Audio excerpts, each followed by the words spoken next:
Good evening, everybody, and welcome to another Component Cast stream. Oh, that was beautifully timed with the music. I'm sorry, though. I have to give myself credit on that one. Tonight, you're joining us for the fourth episode. We're 4 in already, of Urban Jungle. Roach, why don't you tell us about Urban Jungle? Right. Sorry, I was plugging this in a Discord. Urban Jungle is an RPG made by Sanguine Productions.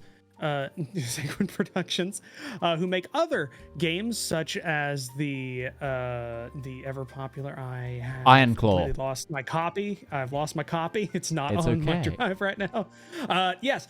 Made other good games such as Iron Claw, Far Flung, and the Cardinal game system. Right now, the game is still 5 weeks at this point, or at this point, it's still on sale, a quarter off for the full bundle on there. Plus, and I haven't mentioned this before, there are 2 other supplement books that are available for this game, the Occult Horror and the Astounding Science, or something like that. I don't have the copy in front of me, so I can't. Astounding Science, which are both available at a discount also right now, though not as deep of a discount. So I don't know if they've just forgotten to turn that off or what, but I'd pick that up if you have a chance.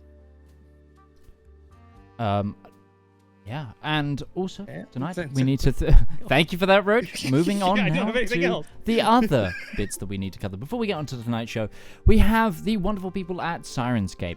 Syrinscape are a sound system that allow you to bring your TTRPG tables to life, whether it's across the internet like we're doing, or in the comfort of your own homes or tables. You can get their app via going to their website at www.sirenscape.com or downloading the app on the iStore? On the Play Store, the iTunes Store, or other Android downloady places. You can get them for both iOS and Android. It's really cool. Signing up is completely free, and to get you started, you get 20 free sound sets that you can play with. So go check them out. Links in the panels and the description down below. And Mikey, why not plug our artist? Our artist is the fantastic Seven. Their Twitter handle is NINEKI99. There is a link in the chat if you want to take a look at that. They do a selection of fantastic anthropomorphic art. They also do human art, so if you're interested in that. And they are currently doing a giveaway under Twitter for 2,000 followers. So get over there right now. Okay, and without further ado, I think it's time for tonight's episode, don't you?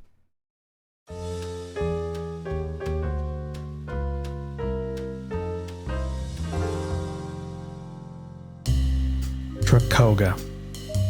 It's a city of dreams, they say. They might have even been right once upon a time.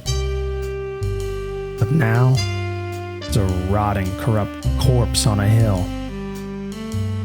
When the nation went dry, a few saw the potential, saw the money that was waiting for them. Now, you can't go a block without passing a speakeasy, even if you can't see it. And you'd be surprised just how many upstanding citizens you'll find at a table with a glass in their hands. These can't help but want money or power.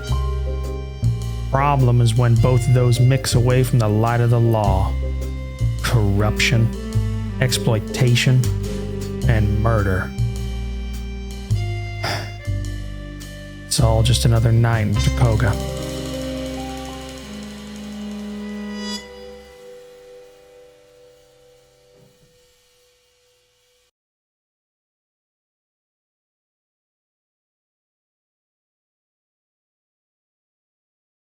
We're back. Okay, we're back. Just waiting for everybody to kind of fill in the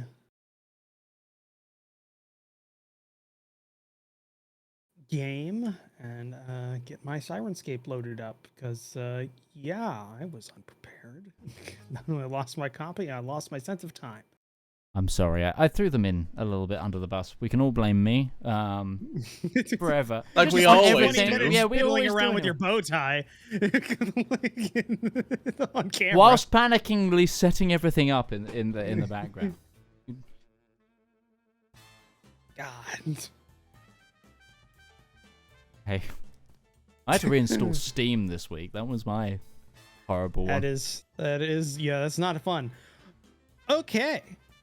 So, last week, we had a bit of a, I guess you could call it an investigation session, but not with anything like super important, mostly just one half of the party trying to investigate one other individual of the party that was still kind of unknown to most of them, with the vast majority of our gang checking into the contacts and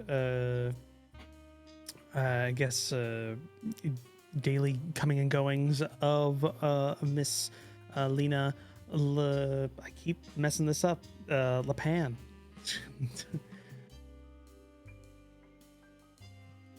After kind of going around, tracking down all of their leads, they were led to a speakeasy where, just so happens, Miss Lena La Pan had called in an individual that she knew to get actually, I don't remember what it was specifically you were trying to get out of that. Was obsequiously for a watch. I was trying to fence the pen. Pen, that's what it was. The watch was other. Yes, you were trying to fence. I was pen. fencing the watch. Yes, I got those two mixed up. You were trying to fence a pen with a monogram on it from the mayor that you had stolen from his office during one of his parties of the kind of upper class of the city. While that was going on, before you even got to that point, the others had gone in, talked with the same individual you had called up, a individual by the name of Mr. Green, I believe was his name. My notes are still scattered. Gilbert Green. He was a goat. Gilbert Green. Yes. Gilbert Green the goat. So 3 G's. They had already started talking with him, and you were also talked at, or had a talk with, our scary Mr. Jack Roman, who yes yes rival, who had a little chat with our little rabbit. Pretty soon after that, out of almost nowhere, a couple of blue boys conducted what, well, at first you thought might have been a raid, but just started shooting at the bar and the individuals at the bar, busting down the door and opening up with some Tommy guns. You were able to defend yourselves relatively well, only taking some minor-ish wounds before killing 2 of them and the other one getting away. Running away at that point, you all kind of split off on your own to shake the tail of the cops, who had definitely heard 3 automatic weapons firing in the city. And we finished off last week with our Larence O'Shea and his dreams, which triggered some nightmares relating to his past, and him awaking in the middle of the night because of them. But we're going to move away from that and instead go back in time, because one of our party members, yes, one of our party members had other things to do during the day and couldn't be bothered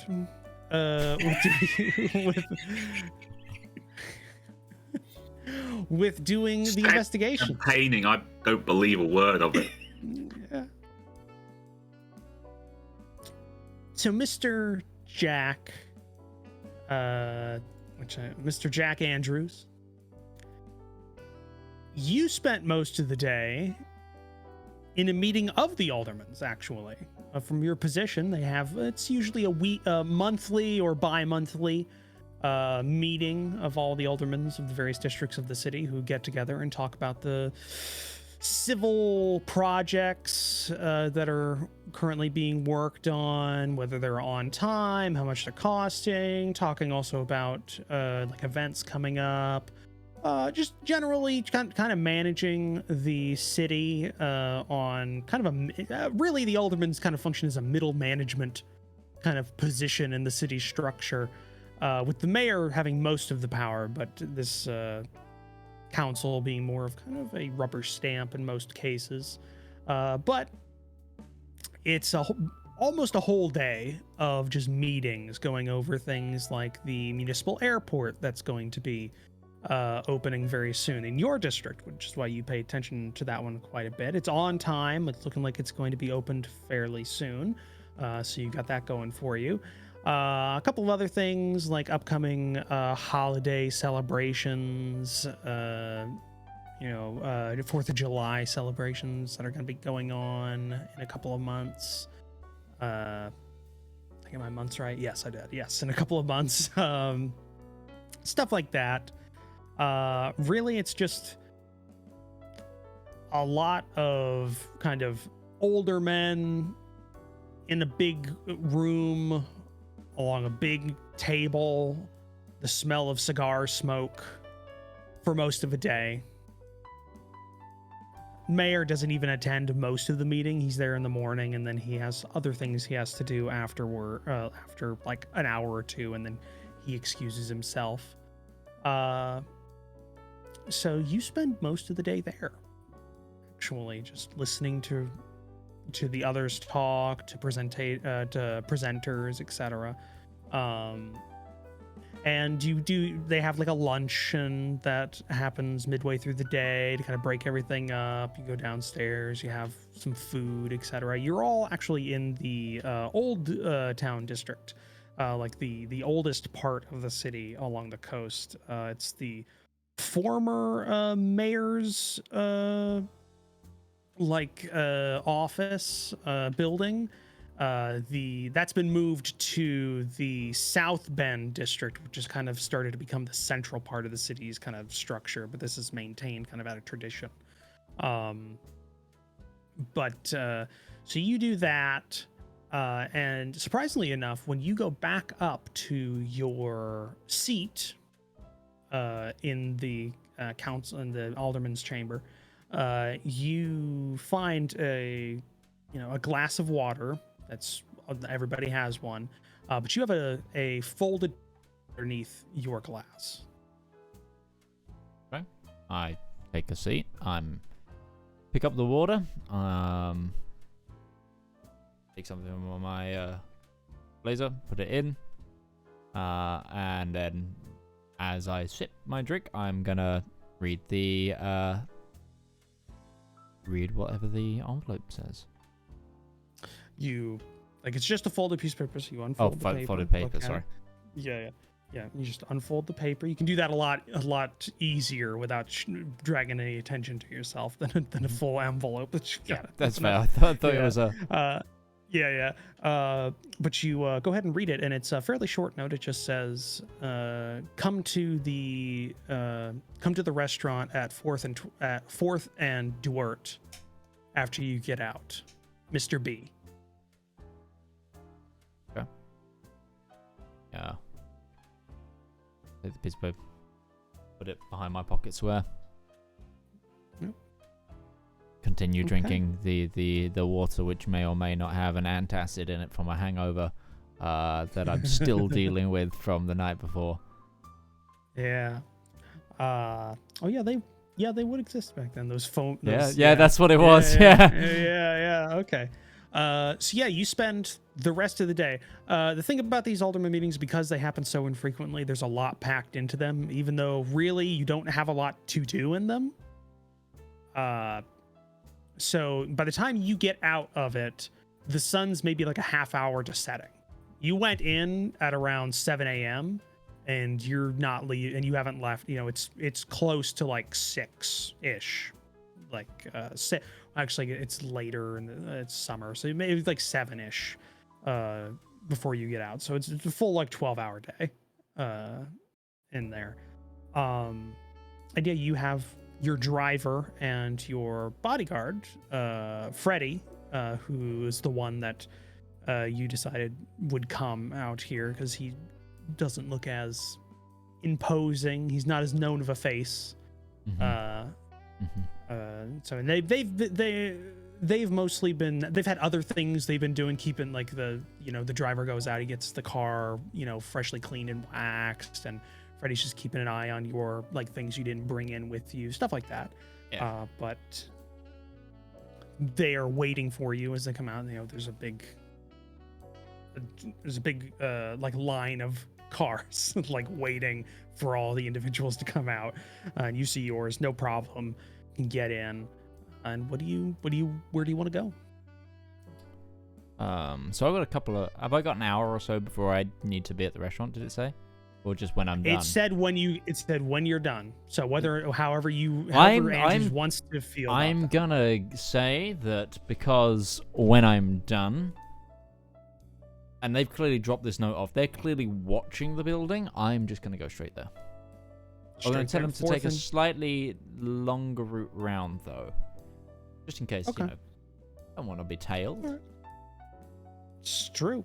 Well, yeah, and you're not going. It's not close-ish. Like 4th Street and the intersection of 4th and DeWart is pretty far away in terms of the central part of the city. So you're right on the edge of Sapphire Plaza and West Slope.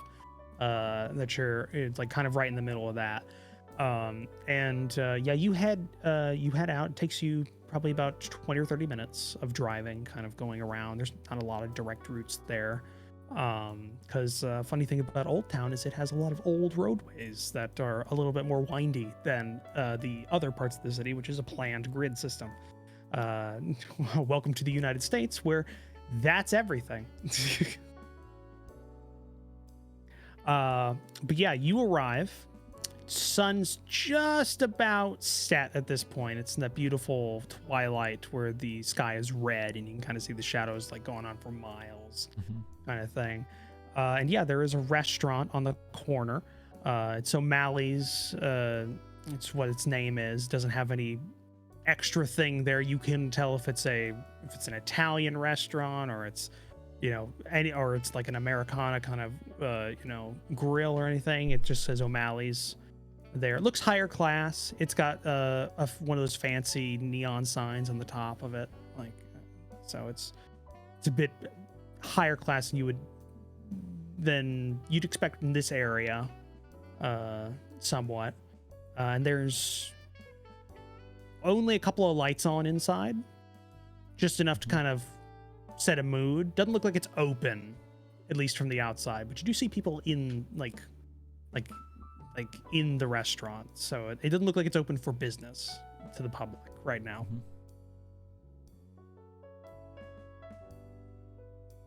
I'm gonna turn to the driver and the bodyguard and keep the car ready. I don't think this will be too long. Gonna go in. Sure, knock boss. the door if it's locked. No, as you walk up, the door's opened for you. You see an individual, good suit, tall, say probably bear, just kind of opens the door, lets you in, and you see fairly sparse interior in terms of like people. Like the most of the tables are all the chairs are put on the tables, like it's like they're closing up for the night. But for one table, kind of in the back, you see a kind of large, kind of rotund raccoon that you recognize, Mr. Barron. And off in the corner, you see what you assume to be the O'Malley of the restaurant or something. He's waiting, like he's got like he's got a thing where he knows he's gonna be asked to, at some point, to like take an order or take something, and so he's just kind of waiting. and 2 other guards other than the doorman. One standing near Mr. Barron and the other one standing what looks to be maybe the back door out and just kind of, keeping guard. So he sees you and he kind of does that thing where he's waving at you. There's nobody else here, so it's more of just a gesture than a necessary. Yeah, we'll go then. Mr. Barron, how lovely to see you this evening. Hold on. He points to the man standing next to him, and that, or I guess the beast standing next to him. Gotta remember, there's no humans here. Who steps out and kind of gestures for you. The universal universal. Put your hands out on the side and kind of be ready. I never carry, but I do it. You do. He gives you like a cursory pat down, nothing too deep, just kind of checking to see if you're not carrying a piece. Take out a campaign button and pin it on his shirt. He's clean. Steps back and kind of at that point, you said that thing where most like guards will just like step back and just like, I am a part of the background now. I am not a part of this anymore. And there is one chair sitting opposite of Mr. Barron with a drink standing in front of it. It's just a bottle of Coke, just unopened, sitting on the table. He's got a little plate in front of him. He said, "Hope you don't mind. I didn't know when you'd be getting here, so I started a bit early." By all means, I ate my fill anyway at the meeting today. So, what is it I can do for a concerned citizen such as yourself? Well, I wanted to talk with you about what you and your outfit did for me and my outfit. Got word. Looks like it went well with with our mutual friend down in the docks. Heard there was a little trouble with another group that was looking to do the same thing. A lot of interested parties, it seems, in our mutual acquaintance. Yes, they are still saying he's barely stopped shaking since that night. So, what you did, or what they did, must have really got to him, which I thank you for. But that reason for the interest in our mutual acquaintance, that's the real reason I wanted to talk with you. He kind of leans back, takes his bottle, and kind of pops open the bottle. Oh my god. You've actually got a bottle. Of course I do. Just because it's like free things, so we are not in any way sponsored by Coke, so for that reason I'm drinking a Pepsi. We're gonna keep it balanced. We gotta keep it balanced. Yeah, we're gonna keep it balanced. No free money. I have a Sprite over here somewhere that you can't see on screen. That is owned by the people that own Coke. Yeah, that is his thing. Though legitimately, I found a deal. This is Mexican Coke, which is I seek out quite. You don't know this? I guess not. I guess if you're not a Coke aficionado, you don't know this. Mexican Coke, it's bottled in Mexico, and they still use these bottles down there. This is not like a special release. Oh, they still use just the glass. Oh, that's cool. Just the glass. But the other cool thing is this is actually what the original, as close as you can get to the original recipe as you actually can, because this doesn't use high fructose corn syrup. This still uses cane sugar as a sweetener. So, and that changed when they went from old Coke to new Coke and then back to classic. It wasn't classic, it was high fructose corn syrup sweetener. So this is actually tastes a little different and better in my opinion. But we're not sponsored. I just legitimately like the taste of this. But yeah, no, he pops up, he takes a drink, and he goes, "Well, there's been a lot of how do you say it's been a shakeup in the racket in the city. somebody's flooding the market with local-made product. Problem is, they're making it somewhere in the city. It's driving the prices way down. It's not cheap either.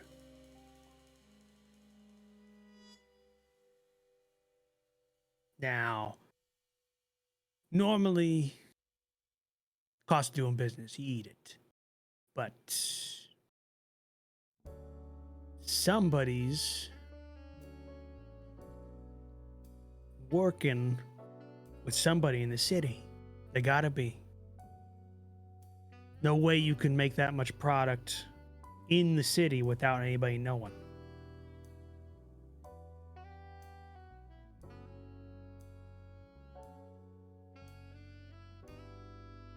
So,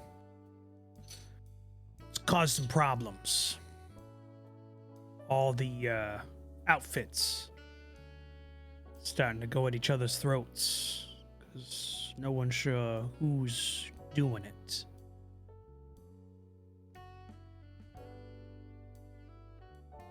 So, those blue boys probably just trying to make it a bit easier on themselves with that stunt they pulled with that mouse. And they've never been too averse to applying a little pressure to a situation. Unlike me. I like a bit more tact.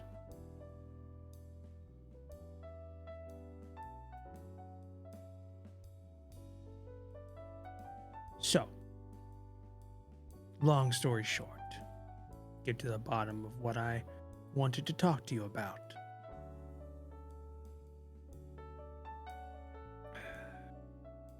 I know you've got a couple of good heads in your outfit, and you got a way into the God damn it, rival.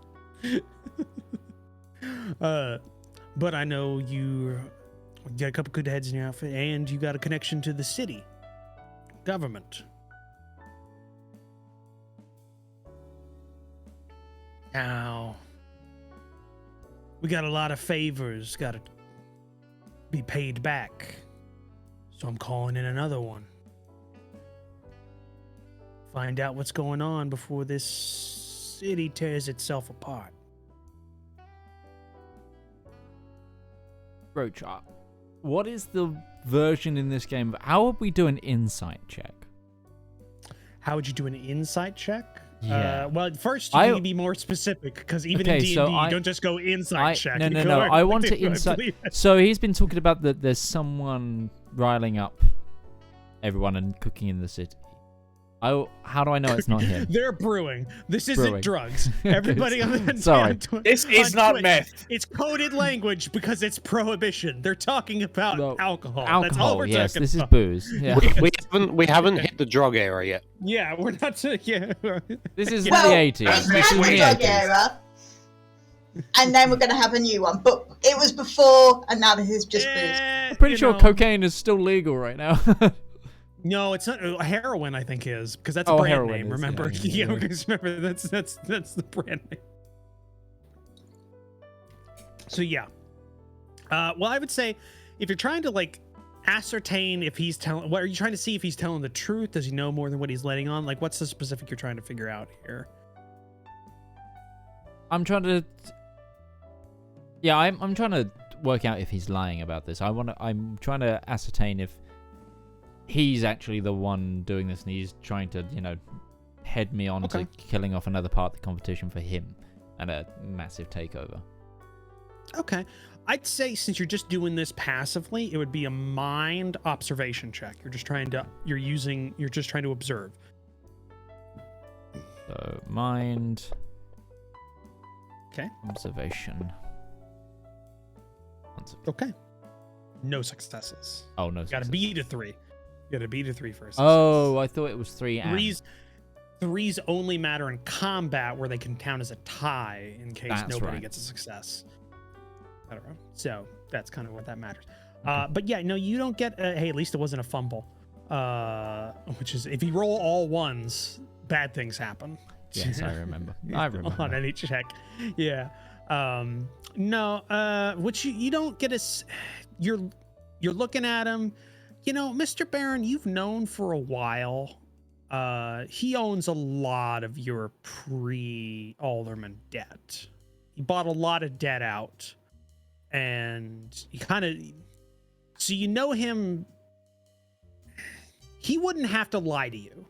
Okay. Is what you think. You think he wouldn't have to necessarily lie to you to get you to do anything, because there's no way you could pay that off if he called up on it right now. So it's good. Yeah, and you know, Jack's not like super. He's rich person poor. Like he's got a lot of shit. He makes a lot of money, but he doesn't. Yeah, he doesn't have a lot of mobile. He doesn't have a lot of liquidatable like capital. I'm also not legacy rich, so I'm not. Yeah, you know, it's not like land. I'm not a landowning family. I have a university education and a law career. That's. So yeah, he owns a lot of your debt. You don't think he'd have to lie to you on there? That's what you get. Like you don't detect that he's lying or anything. He's just very hard to read as a person.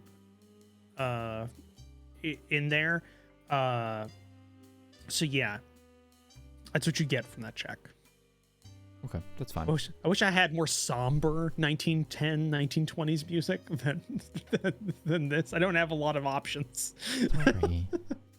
No, it's not your fault. Except it kind of is. Rule number 1 of Component Cast: blame Midge. Blame Midge. I got this music from Midge. Yeah. But yeah, that's what you get from there. Okay, so you think you can accommodate this request, Jack? Find out who it is, and get rid of them. Get rid of their operation. Legally, perhaps. I think I can come up with something there. All right. Good. You got any inkling of what gang might be behind it? Well, there's a lot of options. Obviously, the Blue Boys are low on the list, but they could be throwing off their trail by doing these actions, make them less likely to be targeted. Sometimes the most active are the ones in the guild. Right. And by the way, you know also, I don't think it's ever been established, but Mr. Barron is a high-level member of the Wheelwrights, which is an outfit. Wheelwrights, which is an outfit that operates kind of a little bit everywhere in the city. They have they import a lot of the higher class liquor from Canada. Is kind of their MO. They don't usually. They're not one. A good example is they don't own territory. They own the inflow to the city, so people don't mess with them because they've got the connections. They got the pocket the dock workers kind of thing. They're the middleman, the brokers. Yeah. Yeah. The Donaldsons, they've been kind of quiet. 9th Street, dealing with the Blue Boys. And we haven't heard a lot out of the Turner gang. All of them have a reason and potentially an opportunity. It's just a question of which one's actually doing it. And for reference, you know, Blue Boys, they operate kind of along the river, and they're kind of the more violent of the gangs. They deal with a lot of kind of the early Prohibition, because remember, this is midway through kind of the Prohibition years. Like at this point, things have settled a lot in terms of violence in the city. They still kind of hold to, you know, might makes right when it comes to their operations. So they've kind of carved out their own territory.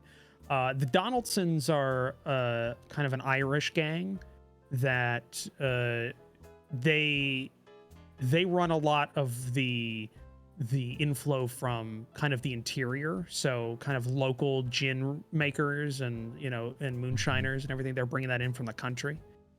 The 9th Street are a lot like the Blue Boys, just more refined. They're not as violent, and they have a lot of territory. Yeah. 9th Street, they're kind of they're mostly in the New Delta district, the New Delta and the Low Harbor kind of area is where they operate a lot of. The Blue Boys, they operate kind of around South Bend, West Side, and a little bit in the Old Town district, kind of along the river line. Donaldsons are a bit more north, etc.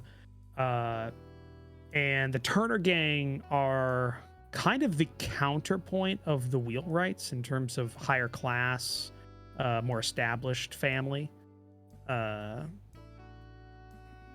so, but they're more, they own a lot of speakeasies, the higher class ones. It's kind of, so there's kind of this back and forth between the Wheelwrights and the Turners. So like one will set a price, the other one will counter that, and there's a lot of kind of, not as much outright violence, but a lot of kind of economic warfare between the two gangs, or the two they prefer two outfits.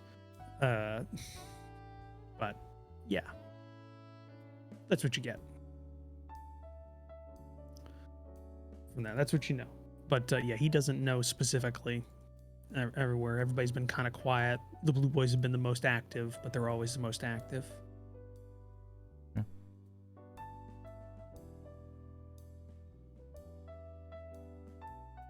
But that about sums it up. Need to get a lid on this, figure out what's going on before they drive the price down so low. It's not even worth it to bring it over the border.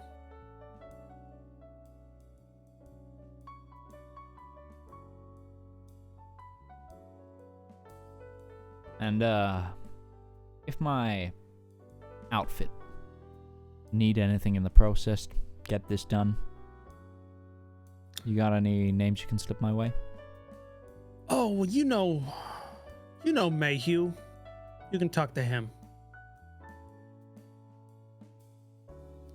And that's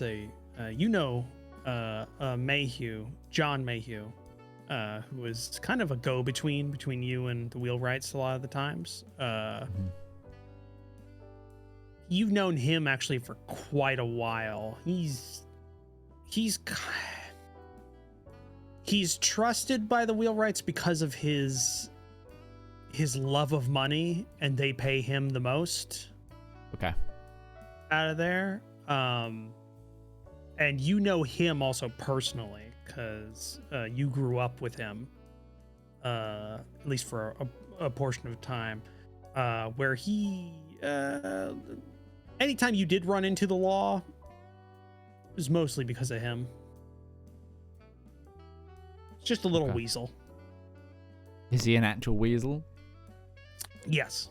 Okay.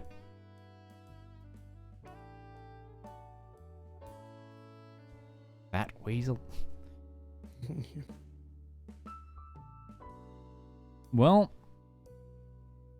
stand up. Do up my blazer. Mr. Baron, it's been a pleasure as always. I'm sure it has. You may go. I leave. They let you out. You see your car, engine still running out there. You got Freddy's a little fidgety. He's just seen you like essentially go into like a closed restaurant by yourself. A couple of let in by an obvious guard who's at the door. Freddy, don't worry yourself. If they were going to shoot me, they would not do it in a sit down. Okay, boss. If I was going on a walk along the pier, we'd be talking differently. Come on. Home, please. Right, boss. Put the car in gear. That probably took a little bit. I'll say by the time you get home, going through traffic, etc., you will have arrived a little bit after the rest of the parties gotten back. Roman was staying up. Yeah. So you arrive home. Ooh. Damn soda, I'm not used to it. Hang up my umbrella, take off my overcoat, start hanging it up.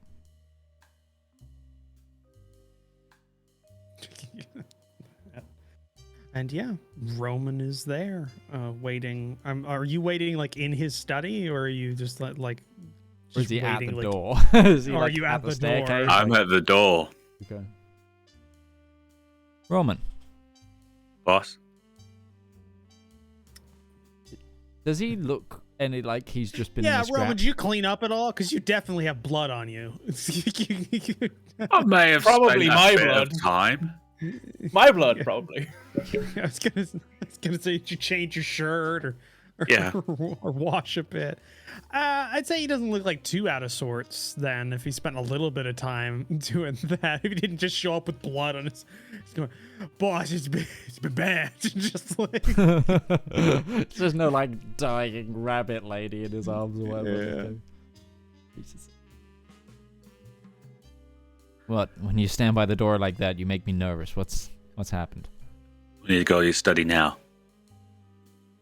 All right. After you. Okay, so we're in the study. Yeah. Should probably go off of a one-on-one on the. Yeah, no, I have. Okay, there you go. So, I hope everything went well at the Alderman meeting. Slow, boring as always. I had an interesting development afterwards that we need to talk about, but you seem worried. Let's get to that first. All right, so me and Harry, we kind of tracked down Mademoiselle La Pan. Mm-hmm. Look, boss, it's my job to protect you. You pay me well to do that. And, gotta say, I don't trust the broad. I think she's working an angle with you. I just tracked her down to explain the situation, that she hurts you in any way, she won't hurt anyone again. She's made it very clear she has no intention of causing you harm in any way, reputation or otherwise, so I made it clear if she needed my help, I would be available. Mighty kindy, Roman. See, you are getting those emotions. Yeah, boss. Just after we finished our little conversation, we were in the Red Diamond. That kid that we used for the job down at the docks. He works as barman. Yeah. Larence. He works there as barman. Let's just say he's not going to be working there for a few days. Something happened? Blue boys hit it. And I mean walk in, Tommy guns the works, just work the whole joint over. Thanks to Larence, 2 ain't going home. But gotta say, it's a character for the Blue Boys to be this busy. First thing at the docks, now they're hitting the Red Diamond in the middle of town. Yeah, well, I can shed some light on that one. I've just had a sit down with our mutual acquaintance in the wheelwrights, Mr. Baron. Calling in another favor. Of course he is. What's he want this time? He says someone's brewing in the city. And it's got everyone on high alert. They can't match the quality across the lake. They just can't. They're flooding the market. And we know the Blue Boys come from older era methods. So they're just reverting. So someone's got to be bankrolling. Someone's got to be bankrolling this brewery, yeah. And we got to find it, and then I can report it. I got an ear with the mayor, and I think destroying a brewery in city would look lovely for his campaigning this time of year. And if you can get something on him, maybe get up there next to him, making Back the Jack look even more like a promising situation? Sounds like a win-win to me. What do you want me to do, boss? The thing is, Baron doesn't know which gang it is. Could be the Blue Boys, it could be any of them. Blue Boys ain't smart enough for this. But what if someone's paying them to do the dirty work? Well, they run the docks, so it makes sense that they'd be the muscle to cover that area. Probably means the brewery's in that zone. If it's them. What we need to do is, For reference, by the way. I'm sorry, I was muted when I first interjected during a break in that. Yeah. Yeah. The wheelwrights own the docks to the lake, to the Great Lake. They got all the major docks, Orchard Point, the one at Lions Point, Holly Wharf, and even the old docks, like where ships on the lakes can actually come into the city. The Blue Boys own the smaller docks along the river, so equivalent to the Mississippi. They own the riverboat kind of area. They're the canals. The canal work. Yeah, the canal workers. They're not the dock worker. I mean, they're both docks in the strictest sense, but yes, more like the river docks. That's where they're kind of at. Just for reference, continue with your role play. It's amazing.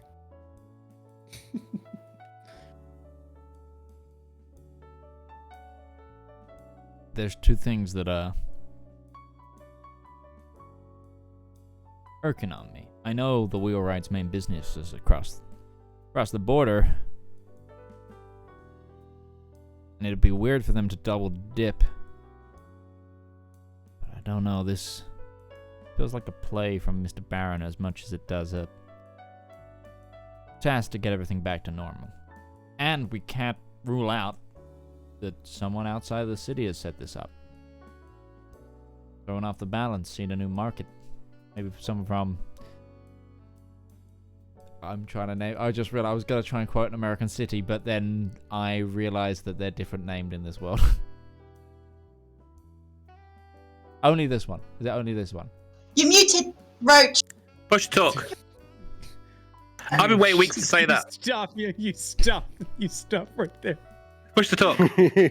Stop right there, criminal scum. You I muted it so you guys wouldn't get any of my noise because I have a fan going full bore. The cities are only this one. All the rest of the cities are. You can name them. I mean, the other ones exist if I want them to, but if you're just gonna name another city, I'm fine with it. Doesn't matter. It's all loosey goosey.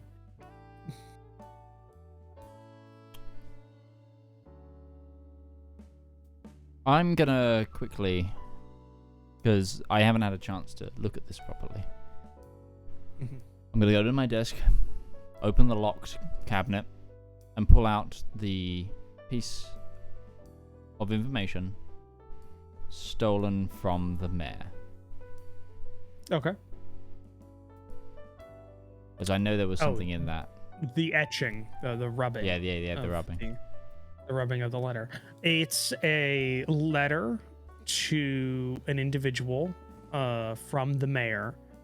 It doesn't name the individual, so it was either this was going to be directly handed off, or they knew that they were like something was gonna this wasn't going in the mail. Kind of letter.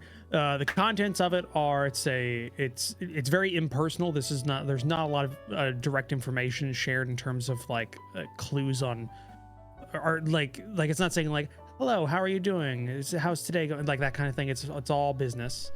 And it's talking about kind of a property in downtown Tricogha that's going to be looked over, and that would work for what they want it to use it for, and they can do it. We can have a tour of it in some point soon if they would like to move to another location.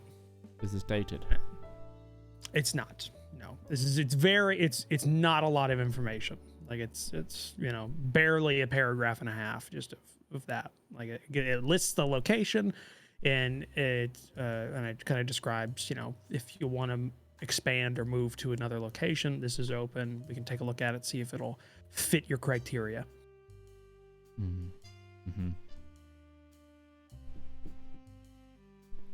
I think this needs checking out. But to find this booze, we're gonna have to go to the speakeasies, and we're gonna have to go to a lot of them. Start canvassing. If we can pull up any weeds. We start asking questions, boss. Yeah, well, It's gonna get back to the wrong people damn fast. And if we're gonna do it this way, you're out.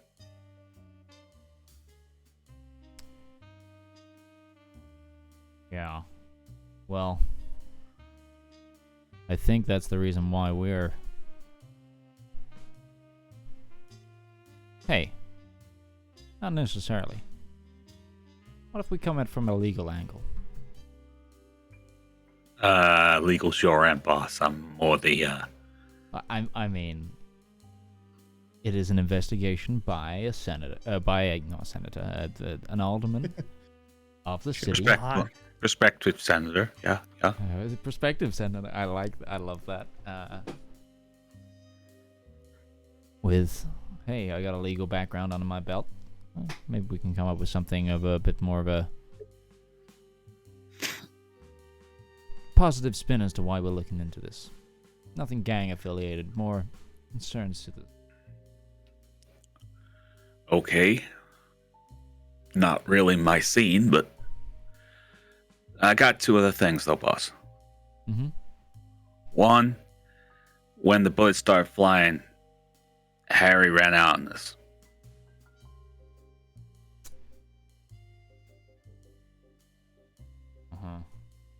Well, he's the Baron's boy. I'm not going to throw him under the bus just yet. No, just don't put too much faith in him. He's got his own skin he's more worried about. He's a thief, not a fighter. And very muffled from under the floorboards. And number two, that Larence kid impressed me twice now. Wondering if we can bring him on full time. I'd like it. I could work with him. He's got smarts. He's got brawn. He knows the streets. And for all the good our new coyote friend is, he's better as a driver.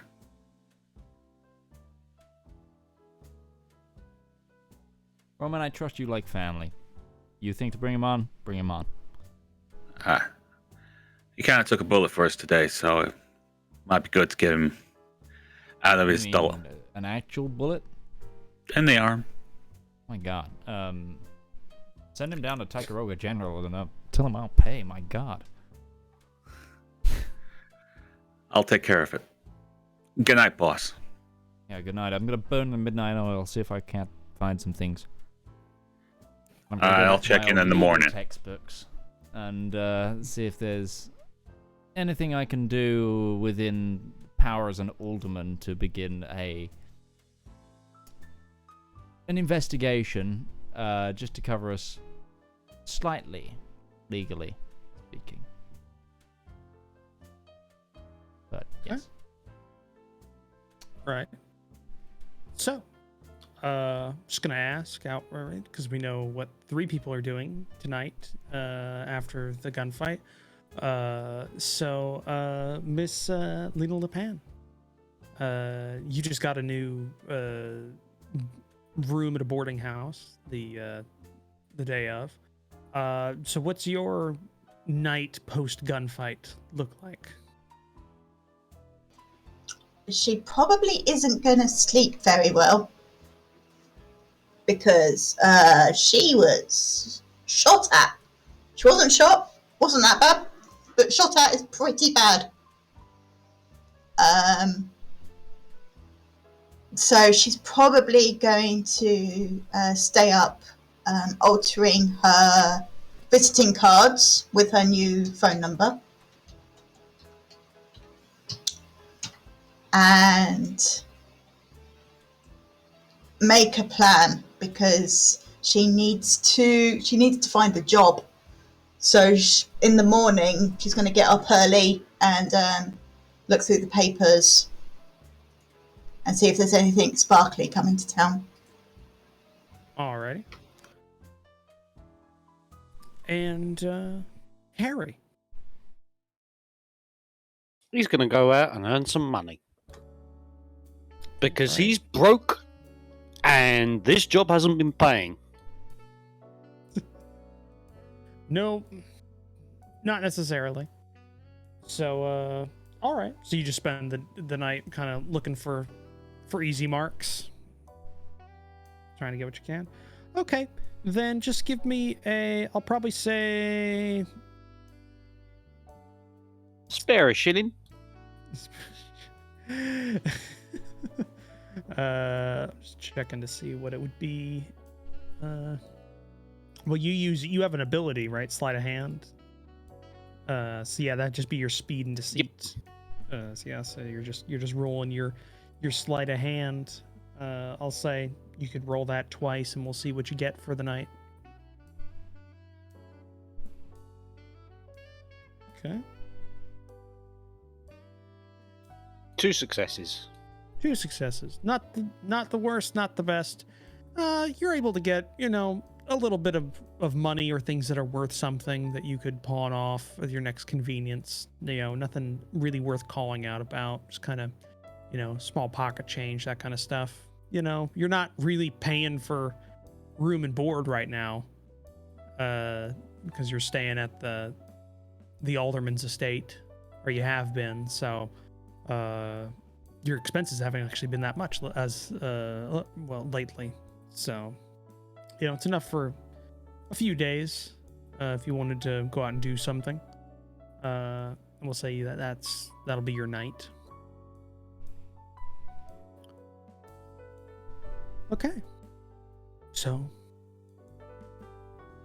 go into a new morning, a new dawn.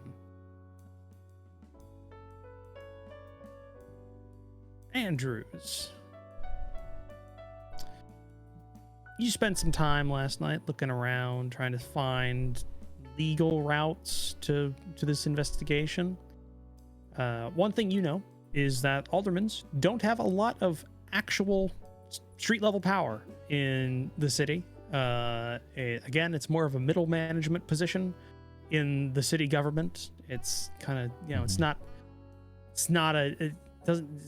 a big thing. A lot of. I was trying to see if I could wiggle some bylaws or see anything. So, there's a lot of shaking hands, a lot of cutting ribbons, that kind of thing. It's a prestige position in some cases for a lot of individuals that take it.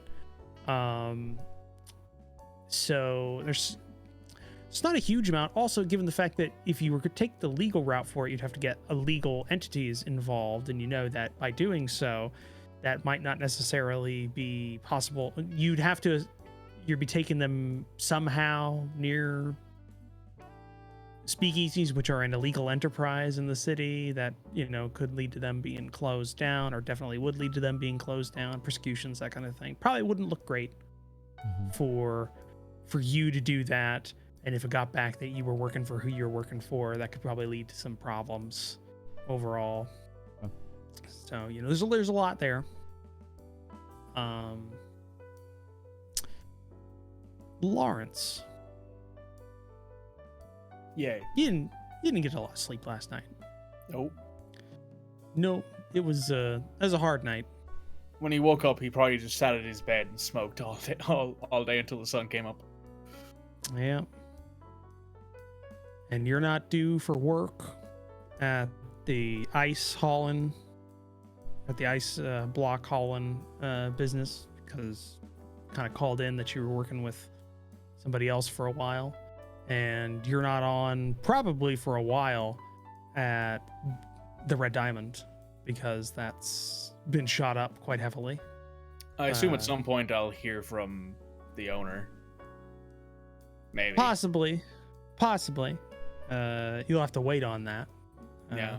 They call you. Don't call them. I don't know their number, but I'll get up, take a shower, try and feel a little bit more alive. Mindful of your gunshot wound. Yeah. Put some fresh dressing on that. It does say in the book, since I have the hurt, I had to take the hurt soak, so it's visibly like thing that I look like shit is a thing. Yes. Yeah. Yes. But the hurt soak does go away, I think, after a. It's after a full night's sleep and a meal. Full night's sleep and a meal, yeah. So which I haven't gotten a full night's sleep yet because I slept really bad last night. You're right. So you haven't actually recharged the hurt soak. So no, I have recharged the winded soak because that just requires a recovery action to recover that. Yeah, so that's fine. So you're. But you don't look great. A little pale. You know, there's definitely kind of sags under the eyes from sags under the eyes. You're not like people notice when you're moving your arm that you're not moving it in the right kind of ways. You're avoiding certain positions because of kind of he's holding it like tight to his chest most of the time, except that doesn't make any sense. Yeah, he takes a shower, gets dressed. He's going to actually treat himself to like an actual breakfast. There's like a diner nearby, I assume. He's going to get himself everywhere. Breakfast. Yeah, those all exist. Yeah. So you could go visit, there's a local diner, get yourself, put some money down and get, like, an actual breakfast. Good cup of coffee. God, he needs one of those. Yeah. A good full cup of coffee. I don't know, bacon and eggs or some breakfast. A full breakfast. A full breakfast, sticks to your kind of thing, yeah. Yeah, and then he's going to, since the Tommy gun was nearly out of ammo, he's going to go to a local gun store and buy some 45 ACP to put in it. Okay. That's not, nobody's asking, it's 1920s, nobody's asking you a question about there. He's probably bought bullets here before for his sidearm. Yeah, they're not asking you a question about those either. So 200? Okay. Just like... Yeah, I'll buy 245 ACP, please. And they're like, oh, great. Hunting. You could go ahead and do that. I'm going to say that's probably a moderate expense, like a mid-level expense. That's fine. That'd be expensive. You're probably not going to be able to do that again until you get like a major payday or another like good payday.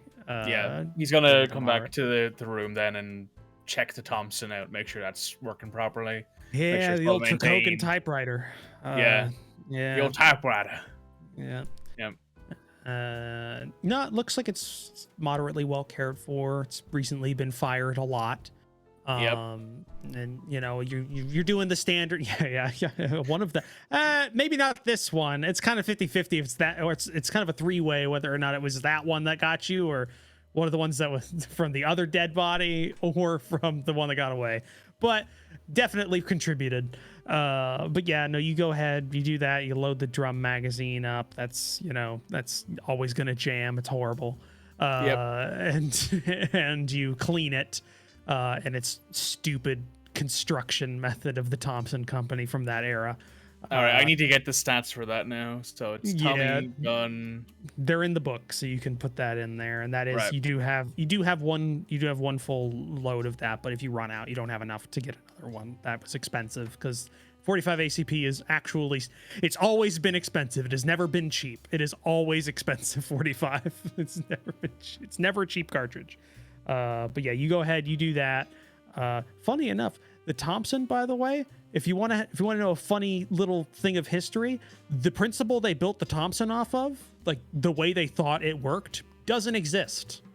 They found out.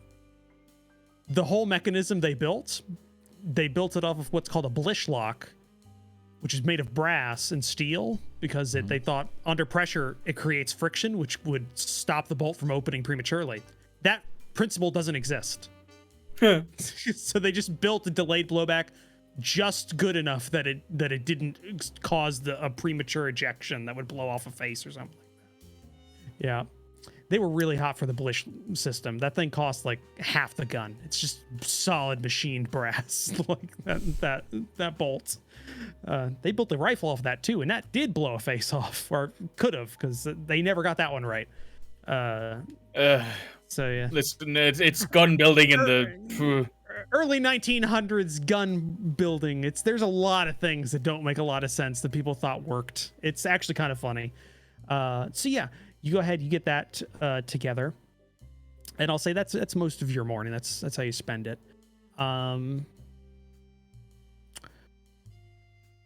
Let's go to Jack Roman. What are you doing?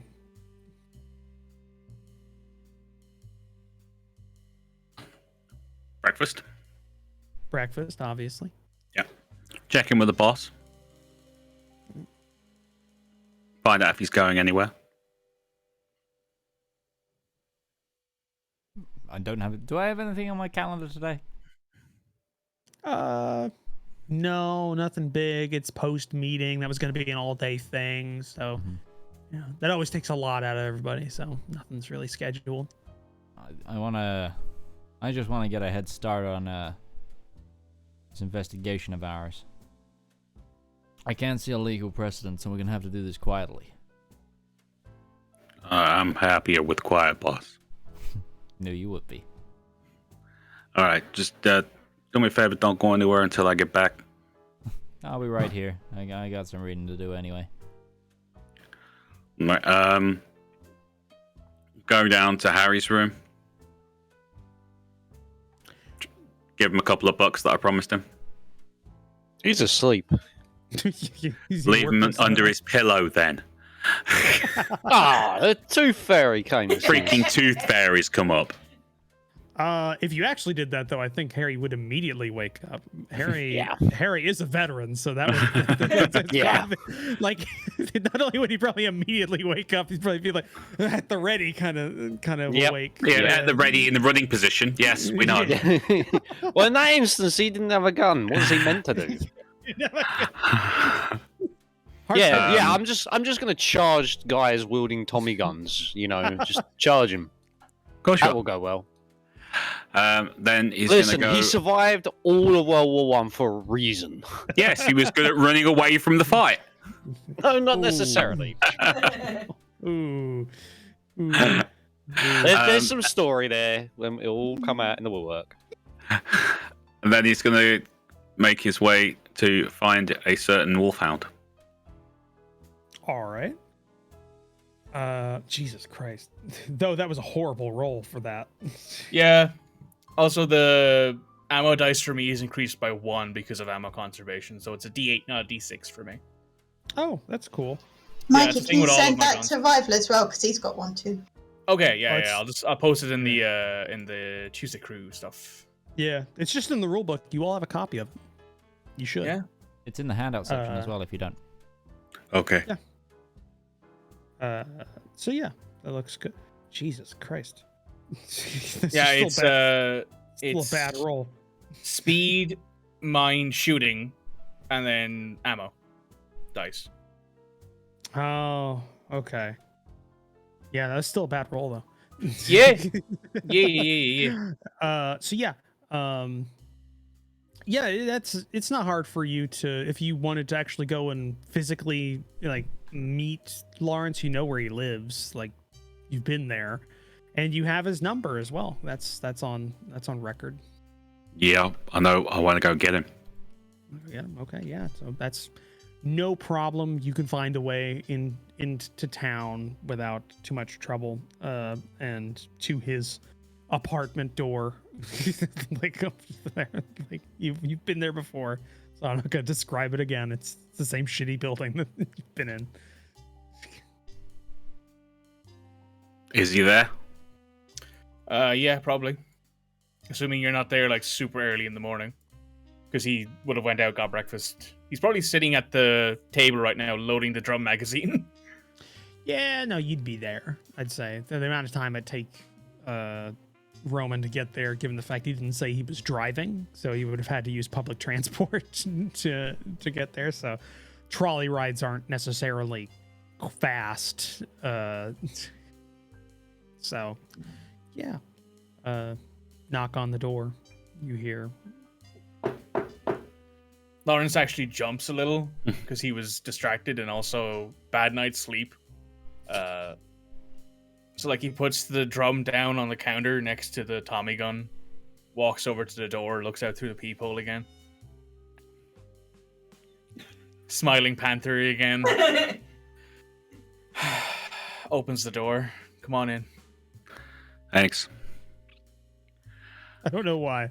When you described him getting freaked out because he was in a trance loading the weapon, it just reminded me of a Full Metal Jacket, but like just he's right 30-06. Yeah, I know. Full Metal Jacket, Teflon coated. It's a 4.5. It's a 45 ACP. Yeah. And just like loading that. But yeah. It closes the door behind you. I'd offer you coffee, but I don't have any.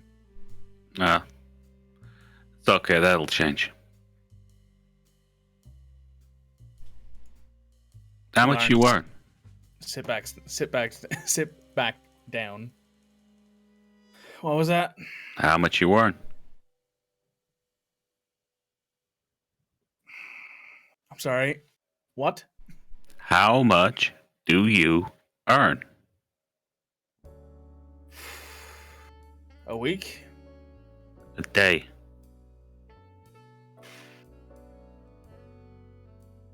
I worked for as you know, my day job was ice hauling. That's shitty.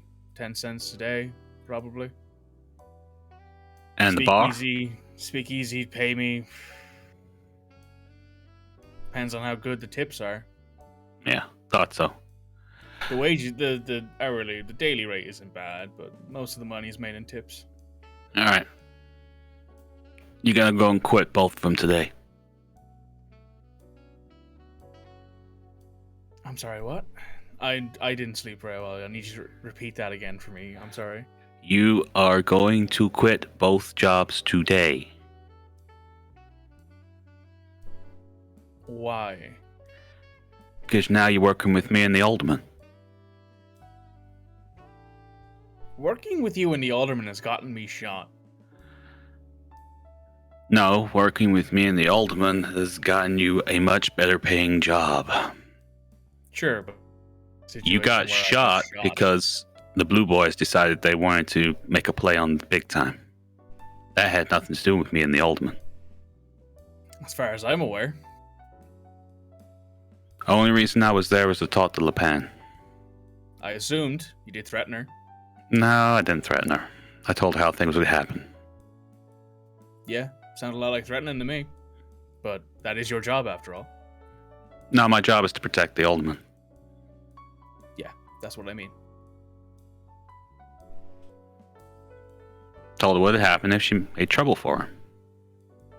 He's not the smartest tiger in the world. I assumed. So what, you want me to be your muscle, your hired gun? No, I want you to be my partner. Okay. How is that any different? Because you would be using your brains, which you've got. You got street smarts. You've obviously got military training. And you're wasted in what you're doing. last one, I would be one to agree. Speakeasy's fun.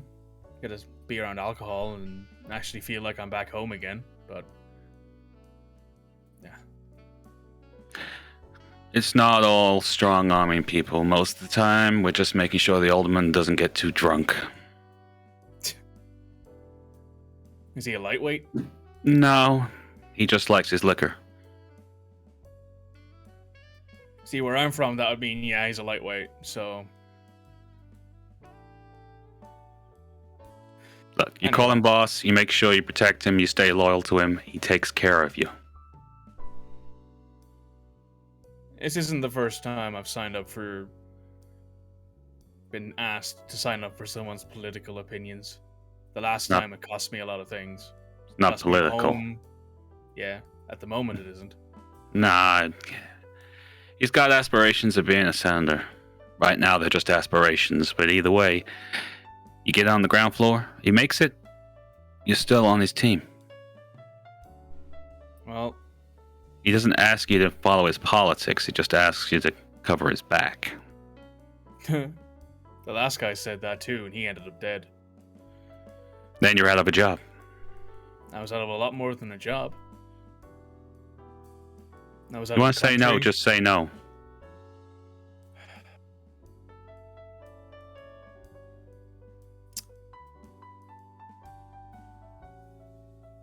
Fuck it.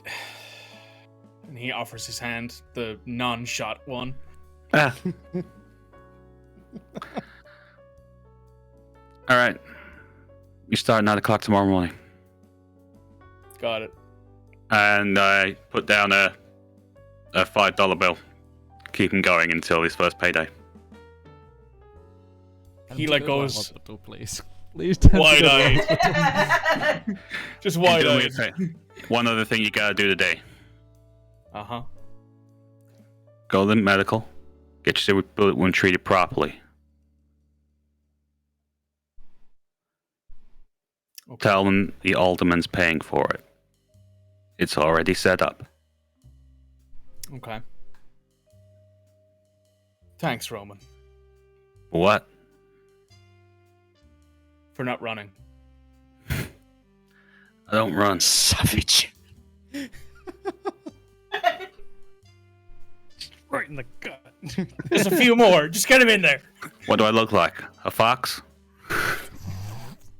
Looking a little foxy. Though I'm sure In a jet. I'm coming in with the hook. Go on. Just dirty. Just alright, we're getting there. Rabbit punches. Rabbit punches. Sorry. That's not you. I mean, I'm sure the ladies at the bar think you're pretty foxy. I don't know how to take that. However you want, Roman. It's an amazing response. So, 9 o'clock tomorrow morning, his estate. Knock on the door. They'll be waiting for you. Got it. What should I wear? Try something the best you got for now. We'll get you something better. I'll sort that out while I'm getting my arm patched up. Alright. You want to? My good suit is currently bloodstained. Yeah. Yeah, it's got a hole in two sides of the sleeve. Drop another 5. Take care. Alright, Roman. I'll see you. Close the door, leave. He's a soldier, he can probably sew. Yeah, definitely. You are not the bodyguard to an alderman in a patched suit. He's got a point. But yeah, like, I pick up the $10 that are on the counter and I'm just staring at them like, this is more money than I've probably seen most of my life. I mean, it's not that much money. This is 1920. It's a lot of money for me. That's a year's salary in your hand. Yeah. If you're on, that's a lot of fucking money 10 cents a day, that's a year's salary in your hand. Yeah, no, but he worked at a speakeasy. That's, he's getting tips, everything like that. It's also an illegal service, so you have to pay a little more to keep people working for you. Yeah, it's not the most you've ever seen, but I mean, it's it's a lot of fucking money. It's a decent amount of money for this day and age. Just to hand it to you. Just here's $10. The equivalent of someone coming up and just going, "Look, you need a new suit. It's $200. Get on with it today," sort of thing. Yeah, it's the equivalent of like $200. Yeah. It's like the equivalent, like $200 because that would be, it's not enough to change your life, but it definitely can make definitely make like a week a lot better. Yeah, definitely next week a lot better. Yeah. So I'm gonna leave a note with whoever's on the floor phone, and if someone calls looking for me, tell them I'm out. And I'm gonna go out and with my $10, I'm gonna get a suit, decent suit. Not like I'll probably spend. I'm not sure how much is too much because yet again 1920s. Is $5 enough to spend on a suit? Is $7 enough to spend on a suit?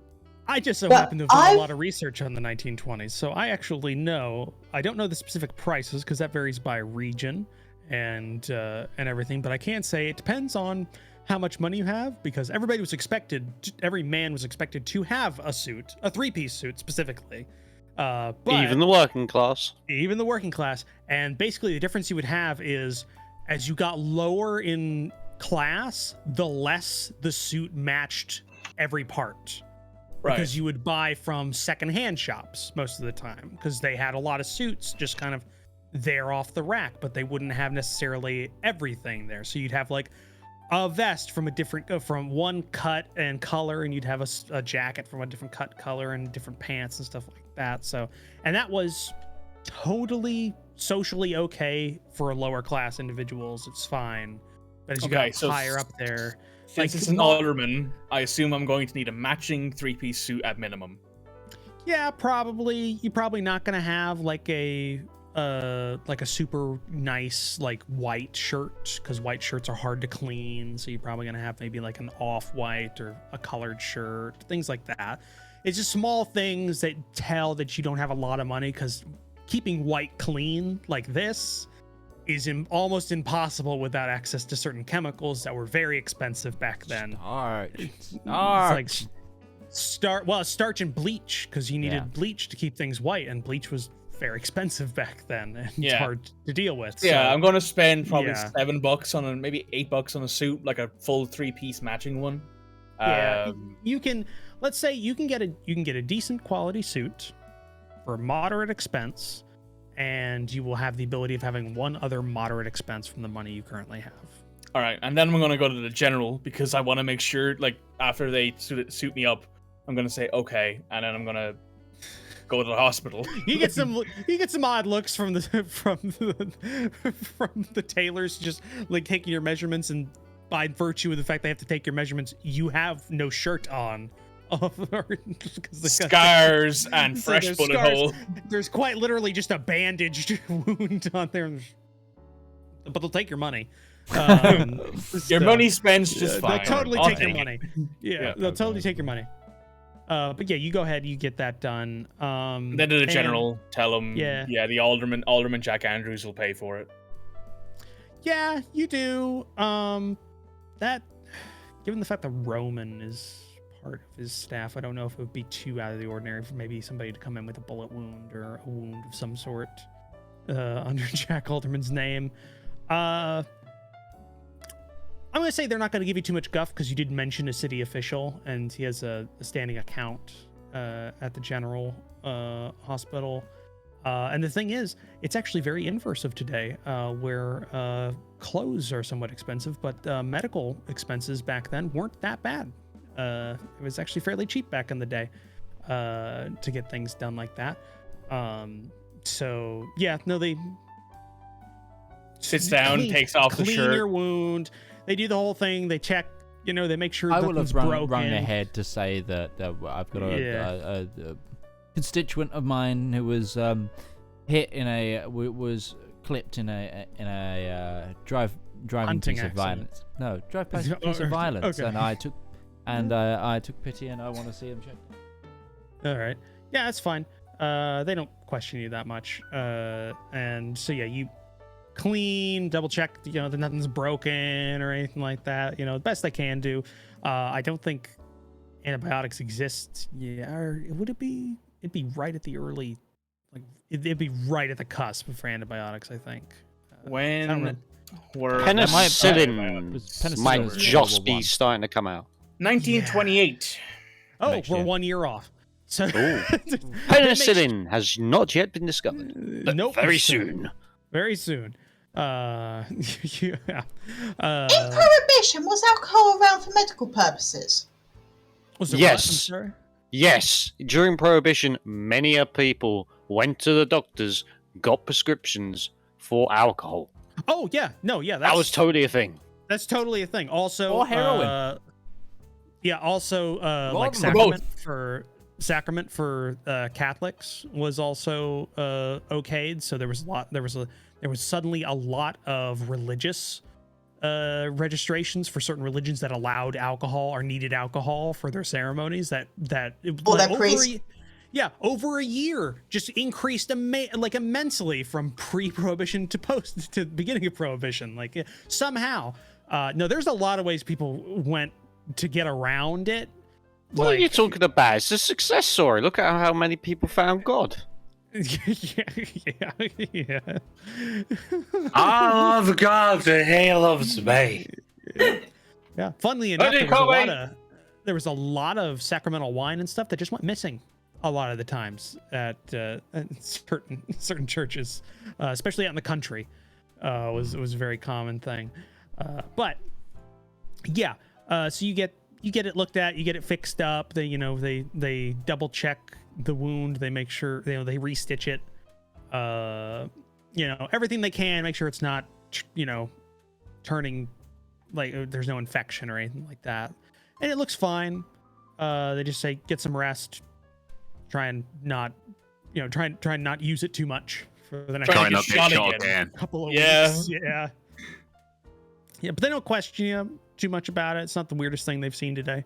They're doctors. They're doctors. That's a through point of history. That's not the weirdest thing they've ever seen. So you get that done, and I would say that's a minor expense. That's not we're talking less than $1 because they're not having to set a bone or anything like that. It's mostly just cleaning out a wound and stitching it up. So it hurts like hell. He's just sitting there the entire time, not flinching, just like this is new. Yeah. Hurts like hell, but that gets done. And so think on that. You still have a moderate expense that you could charge if you wanted to, or you can just save it. He's gonna save it, 100%. Yeah. While that's going on, we go over to Lena La Pan. We probably should go on break. You are right. We should go on break. Yeah. So we go straight from Larence to a break. Yeah, so join us in 5 to 10 minutes time where we will be back with more of the show. Use this time, grab yourself a drink, and we'll see you in a moment.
Hello, everybody, and welcome back to the second part of our broadcast tonight. We're continuing with tonight's broadcast of Tricogha Nights.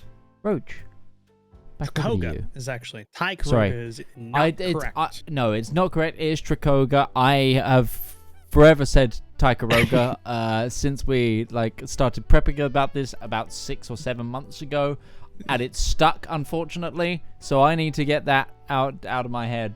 But Tricogha is an actual place, I'm pretty sure. Is that why it's stuck in my head? That's a real thing. Yeah, okay. Tricogha is like a Revolutionary War battlefield, I'm pretty sure. Oh, that might be it.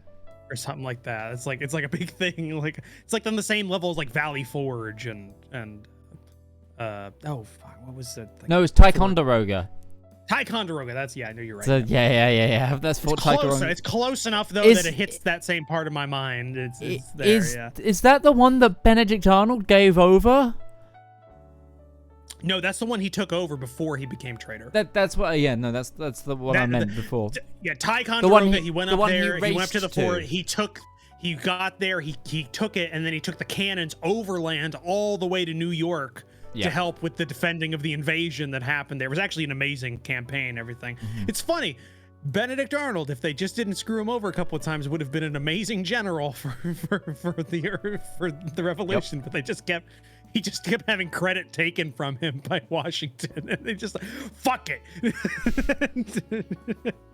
It forever became synonymous with the word traitor in the United States. So, back to the game about talking animals in Prohibition. Yeah.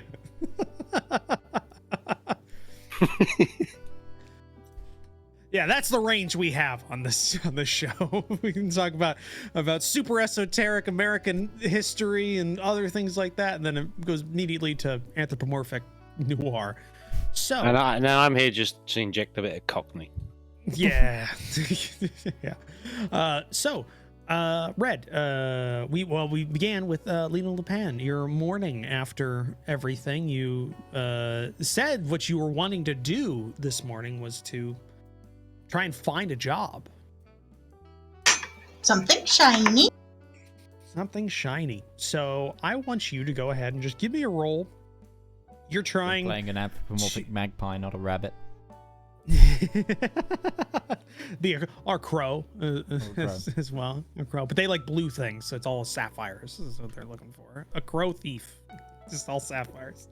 So what, yeah, sorry. I wanted you to give me a mind observation because you're just looking through the newspaper and just trying to find some lead.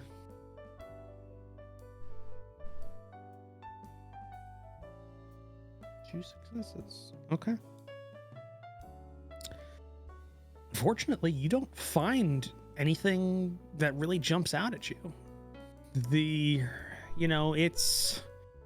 in an odd part of the year. It's kind of before the summer months really hit in full gear. There's supposed to be in a little while some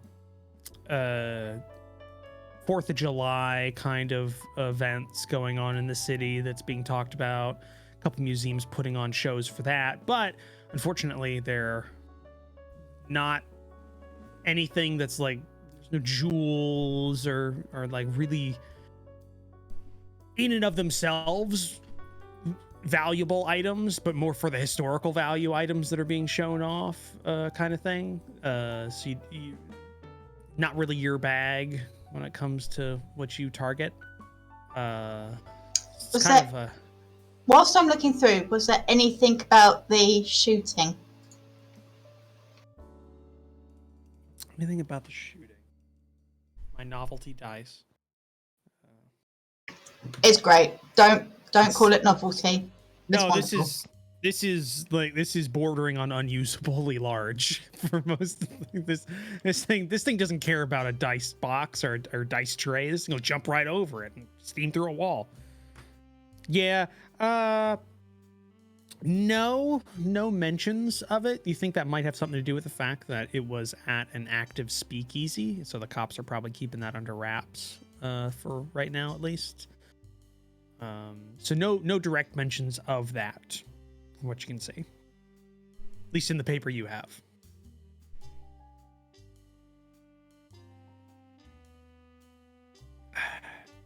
Well, in that case, she is going to call Mr. Green, and then she is going to take a walk and a trolley to drop off her card at Alderman Andrew's house. Okay, you're calling Mr. Green for what specifically? Were you wanting to... Well, she never got her meeting. Oh, she never did. That is correct. No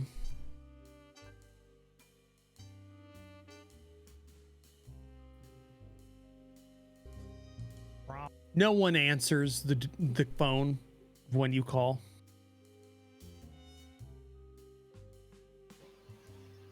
Okay.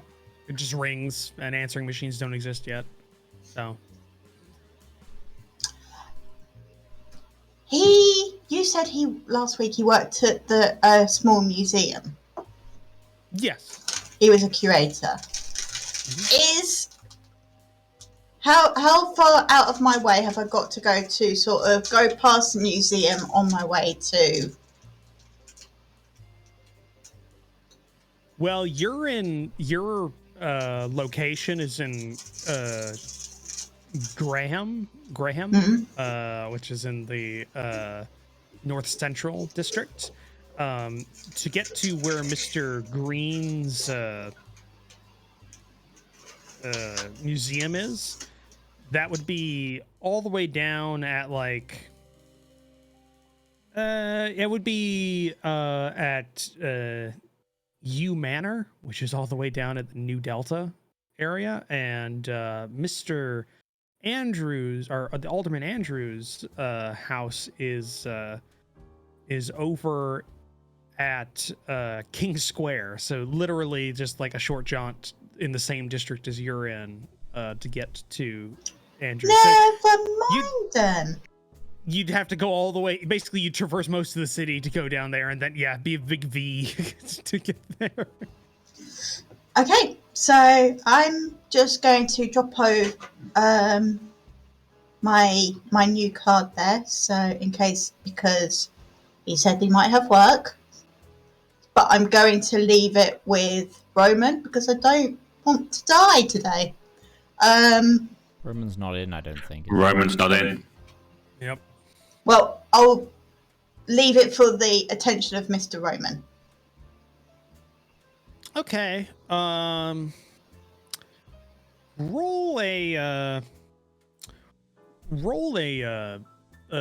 that plus die. There's like a die with a little plus sign. Just roll that for me. Okay.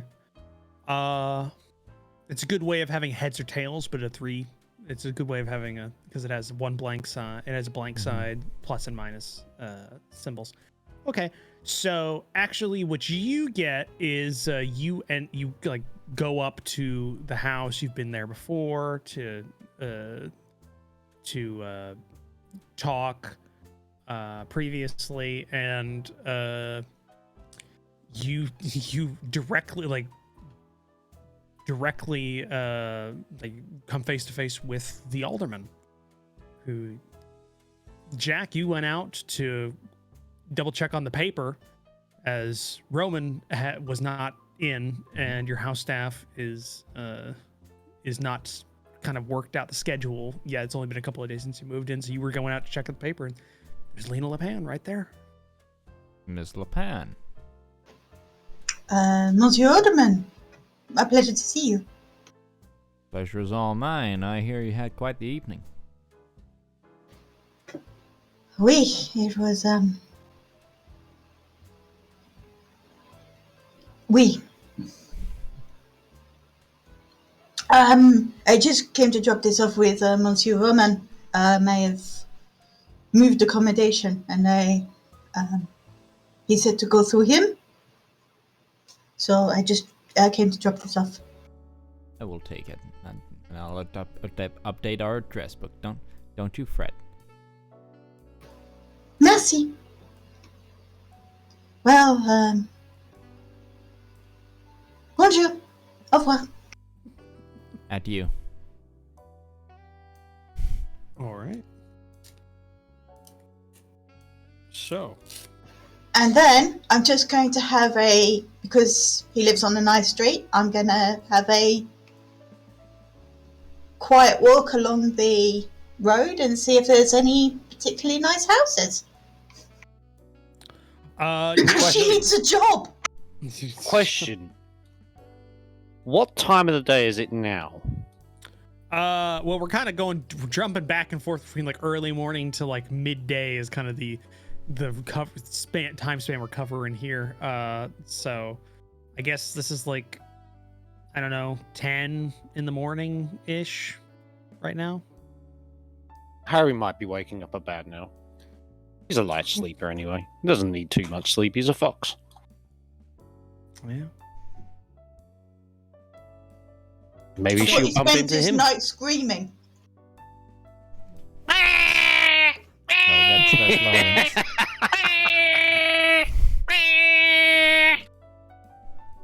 Yeah.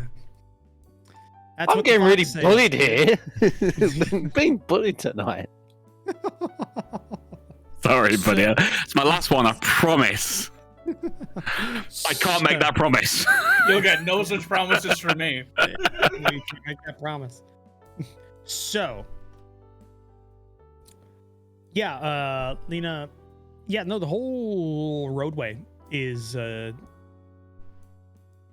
just filled with nice-looking houses. That's kind of its defining feature, which stands out from the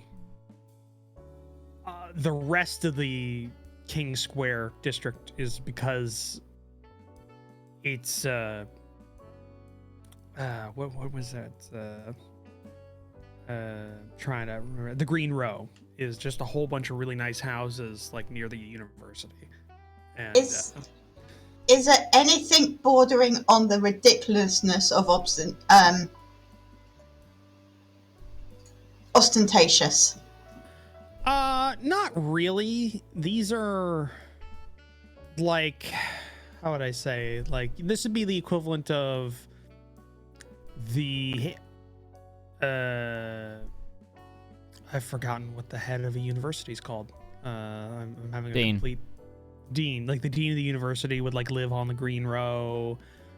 Maybe some like wealthy businessmen, but not on like par of obstinate wealth, more like they own a shipping company that deals with like 2 or 3 cities and it's well off, or maybe they're a lumber company and they've got kind of franchises on the upper part of the state kind of wealth, like good, like well above average, but not like, oh, here's my Fabergé egg collection. Like none of that, like kind of wealth. That's more like in the hoity-toity areas up north, which is in like the light blue area, the North Point districts, or that's kind of where you're starting to get into like that's where we're starting to get into, oh, we have which yachting club do you go to kind of wealth. Like, yeah, none that you're kind of in the middle class, well, like a high upper middle class, but still kind of middle class wealth.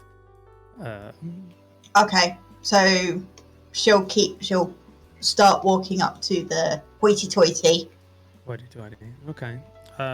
Yeah, no, hot green. You're starting to get into the North Point. There's, you get into hot green and hot. It's like, the streets are a little bit wider. Things are more well kept. There's not as much like house near house kind of layout. It's more like property next to property layout, if you get what I mean. Like it's like the ratio of house to land lot changes pretty drastically to more favor the land lot in terms of like space wise. Like it's we're talking like these are large lots that are starting to be carved out. And yeah, no, you start seeing like, yeah, this is where the most well-off individuals go to live in town. There's how would I say this? Like, I'm just trying to double check here. Quarters. Like, there is a film studio that exists in Tricogha.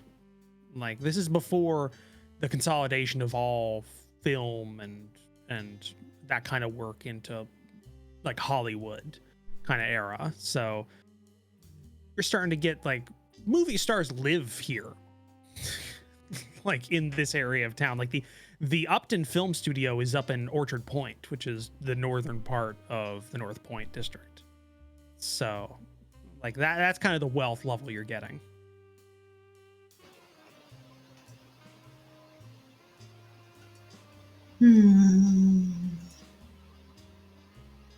Does she know anyone around here? Because she's made a few friends at parties, or are they still kind of in the more lavender area? Yeah, they're more into like they're upper middle class, like new money kind of wealth is what you've kind of gotten into. This is like old money. This is old money or obstinate new wealth, like like that. All right. Well, she's still looking for obstinate ostentatiousness. Ostentatious. Give me just a mind observation check, just to kind of like case the area.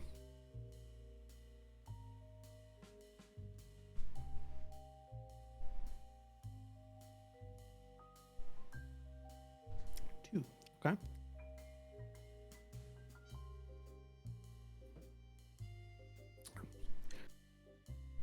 Sorry, I had to finish my Fanta, which doesn't exist yet in this world because that's like a World War II thing.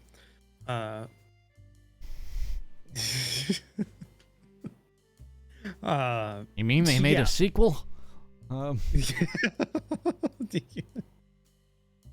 Yeah. Hey, just no, all the flashbacks. Just The First World War was called the First World War before the Second World War. No, actually, but no. It was called the Great War. No. World War One. It was the Great War. Before the end of the First World War even Woodrow occurred. Wilson said it was the First World War in like 1916 like in a speech. Yeah. It was like, oh god. Yeah, no. The term First World War has existed before the First World War even ended. So, like, we knew that was going to happen. So, yeah. That was actually why Walter was trying to really get the United States in on the peace deal so that the Second World War didn't happen. But that didn't really work out. Yeah. So, yeah. With 2 successes, you look around, you find obstinance, like opulent is what I meant, like opulent wealth, like very extravagant, very out there. You don't find it like in that. I wouldn't say it in that measure. Like you find a couple of properties that definitely look very well off. Like we're talking, they definitely have multi-car garages in 1927. So they own like import cars and like very high performance kind of things is what you get a sense from like that. You see a couple that have look to be fairly large gardening staff, which usually indicates maybe a lot of excess wealth because they're keeping the property very, very well manicured. The structures, though, they're all kind of keeping with the aesthetic of the whole neighborhood, or I guess the district. And it's a lot of new Art Deco kind of architecture that's fairly recent, mixed in with some more like throwback architecture with some of the larger, maybe older looking buildings that have maintained it. So it's hard to tell really from a street level without knowing like the individuals there, whether or not this is just like a standard obscene wealth or super obscene wealth kind of place. Looks like they might spend their wealth less on the buildings and more on other things at this point. Less on the property, more on fine jewelry or things like that. And that's very hard to tell from the street specifically. Yeah. Okay. All right. She makes a note of a couple of the particularly nice houses, and then sort of goes back to her lodgings and sort of has a quick check of stuff she can pawn, quick check of her jewels that she'd much rather keep, but in an emergency is willing to sort of part with. Not the special set, she's keeping those. But because she's considering, because there isn't much around here, but she knows that come the summer there might be a few houses empty because people sort of go vacationing or sort of, so she doesn't know whether to stay and wait or move on. To be fair, I would like to point out this is a northern city, so the summer would actually probably be the time when they would be here. If somebody was, so they're coming back. If anything, they'll be coming back. Yeah, they'd be leaving in like 5 months during or when winter comes in, because then they'd probably, if they have enough money to have two houses, they'll have one in like a cold area, one in a warm area, and when winter comes, they'll go down south, stay in like warm weather, and then they'll come up here during the summer because it's warmer up here. Kind of, that's. But it's not, stupid heat. Yeah. Okay. But not everybody. Some people like the weather, like winter. They like colder weather. There's some species that prefer. Some people like seasons. Yeah. And also, I mean, there's some species of animals that are beasts that exist in the world that prefer the cold weather, so they'll kind of chase that. Particularly some. Yeah. So that's also a possibility. Okay. She's going to go home and think about some things. Yeah. Just for reference, like there is a lot of wealth nearby. The problem is that it's not a lot of, at least nothing overtly that you can see that is like easily pocketable and pawnable. It'd be like a big heist. Like those garages probably have a lot of money in them, but they're in the form of a vehicle. Yeah. That's she doesn't know how to get rid of those. Yeah. Painting. Yeah. Jewels. Yeah. Sure. Cash. Yeah. Obviously. Which is why it's kind of hard to figure out who's got that from like the street, especially with those properties that aren't necessarily right on the street. So that's why it was hard. But yeah, we move on to Harry. Harry, your morning. What are you doing? Waking up finally and finding what the fairy left us. You got a couple of bucks in your pillow or under your pillow. Yeah, for reference, somebody did post in the chat, $10 is the equivalent of like $130 or $140 in modern money. So, not bad. Finally got paid for something. At the minute, I'm sort of cut a loose end, so I guess he's just gonna hang around until someone comes back or fetches him. Yeah, you got a pretty easy day today. In all honesty, got a couple of bucks last night. Woke up to a couple of bucks today. Yeah, and it's a house staff that right around now would be serving the staff breakfast a couple hours after the owner's breakfast. So that's available to you, as technically you are a part of the staff. So you're provided a meal of whatever's available for free. It's not charging you for it. It's not the best thing you've ever eaten, but it is prepared by a chef that's on staff. So I mean, it'll do me. Yeah. So that happens. But yeah. With that out of the way, I wanted to go back specifically. Roman. Yeah, you can buy your rule books later. I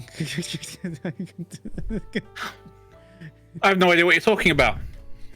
I'm not buying anything Elite Dangerous rule books for RPG at all. I'd never do such a thing. Oh, my credit card. I was gonna say, But they've got the complete collections out of stock, at least on their page. So and then you buy them individually, and you only have to pay $20 extra. I can buy $20 extra, so I have the whole package. Did you also get the GM screen? I didn't see that.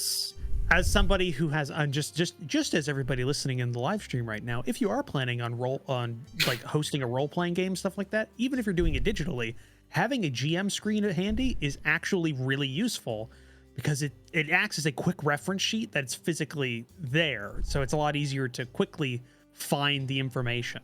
I own 2 separate GM screens for 5th edition D&D, and I still reference them. And I have 2 separate ones because Wizards of the Coast can't actually decide on a layout that actually works for D&D 5th edition GM screens. Oh, I see it. Yes, that's going on the list. There you go. Yeah. Okay. But yeah, Roman, you can do that later. I don't think they're coming off the presses that quickly. You finish your kind of morning routine, and you arrive back at the house, and you are provided with a number. Miss La Pan came by earlier this morning. Who provides me with the card? I'm gonna do it personally, and I'm just gonna give it to him with raised eyebrows, and then go back to my office with. Boss, it's my job to protect you. Yeah, I understand that. I'm just gonna sip my morning coffee. I've got bacon and eggs on a plate that I'm going up. And I'm going back up to the office. Can't do that if you're in dealing with nefarious people. I deal with you, don't I? I'm respectable now. I haven't killed anyone in 3 years. I imagine that there's just one of the maids is like. Oh, not you, sweetheart. You're gorgeous. I wouldn't touch you. Well, not like that. Larence has killed people more regularly than Roman has, funnily enough. Larence killed people last night. Yeah. So, yeah, you were provided with a number. Fine. I go up to the boss's office or wherever he is. Actually, I'm gonna roll. I'm gonna roll to see where I am. I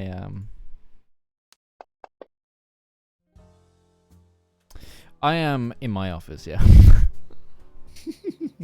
Massive house, only uses the office.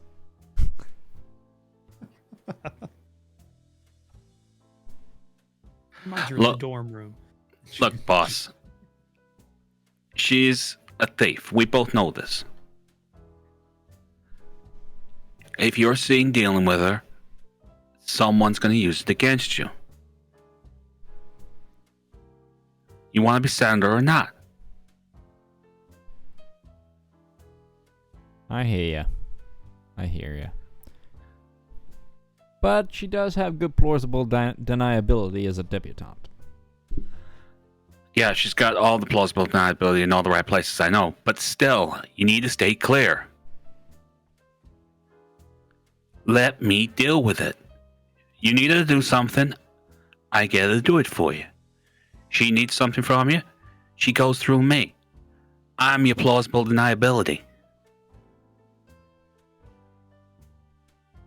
Okay, Roman. Let's talk business.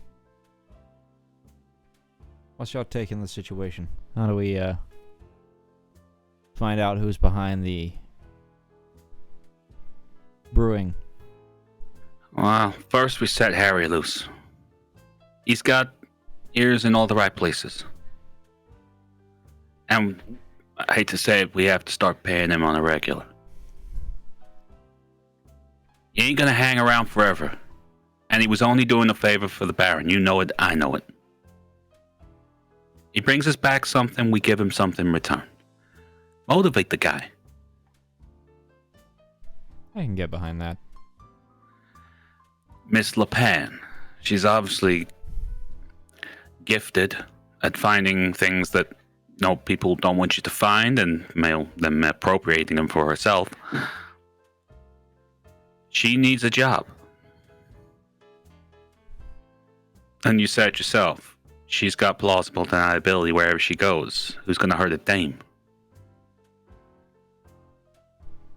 Browns do come easy. Also, I think she's going to need us more than we need her.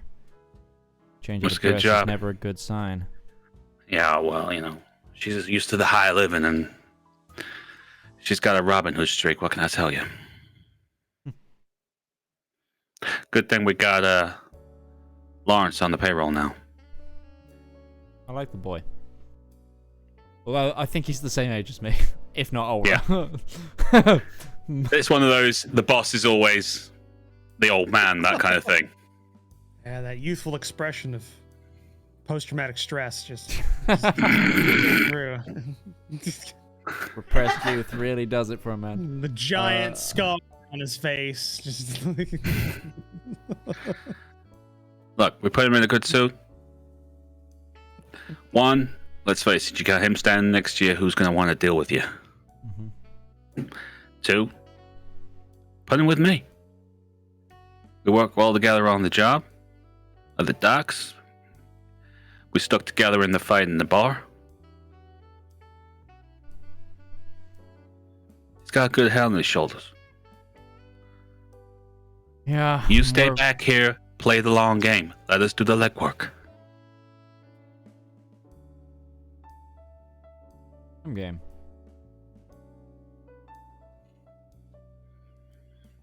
Only trying to look out for you, boss. Hey, that's what I pay you for. So. Wait, I get paid? You get paid a lot. You get paid a lot. To drop $10 on somebody, just out of no, you get paid a lot. You get paid so much that you normally hold my money. That kind of So. See, that just makes me think of Leon with the I'm like a bank, but I'm better than a bank. No one's gonna whack old Jack.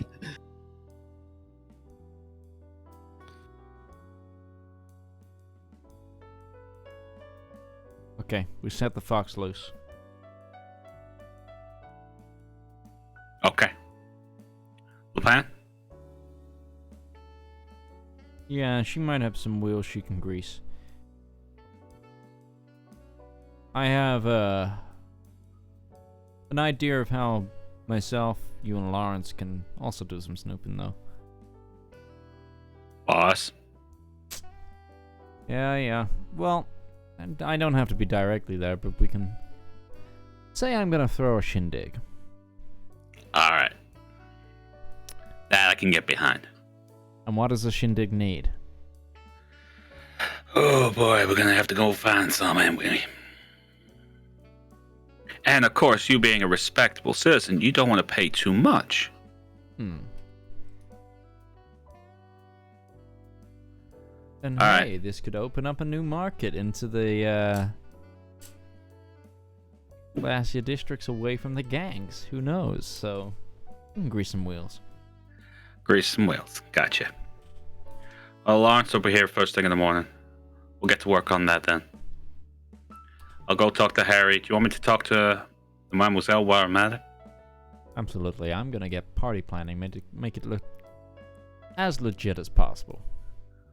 Campaign party. Let's see what we can do. You got it, boss. So, just because I want to get to this section of this particular adventure, we're going to say you talk to everybody, and since I'm very simple with Mademoiselle La Pan. Yeah, and also she's hard up with no job. I'm assuming she takes the bait on something that could pay.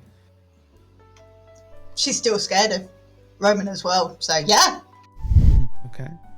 Harry, the same. You've got a pretty good gig going on right now, and you're asked to just do basically what you're doing, but without taking anything. Now I'm finally formally employed with him, because previously I was just attached to him as a favor. Yep. Yeah. So that all happens. So what this is, to uncover what's going on here, this is a form of different kind of test in the game system. This is called a long form test. So this takes place over a longer period of time. What this does, and anybody who's played Star Trek Adventures would be somewhat familiar with the way that this system works, in the sense that everybody's going to be making rolls and everything. Will count towards a pool of successes that need to be reached for this to succeed. One little thing thrown in here is the fact that there is a threshold that must be reached to count as a success, which is 3. What that means is to make a roll here and for it to count and to contribute to the pool, you need to have at least 3 successes on a roll. Get 3 successes, that's 1 point going into the pool. Get 4 successes, that's 2 points going into the pool, etc. So that's how this works.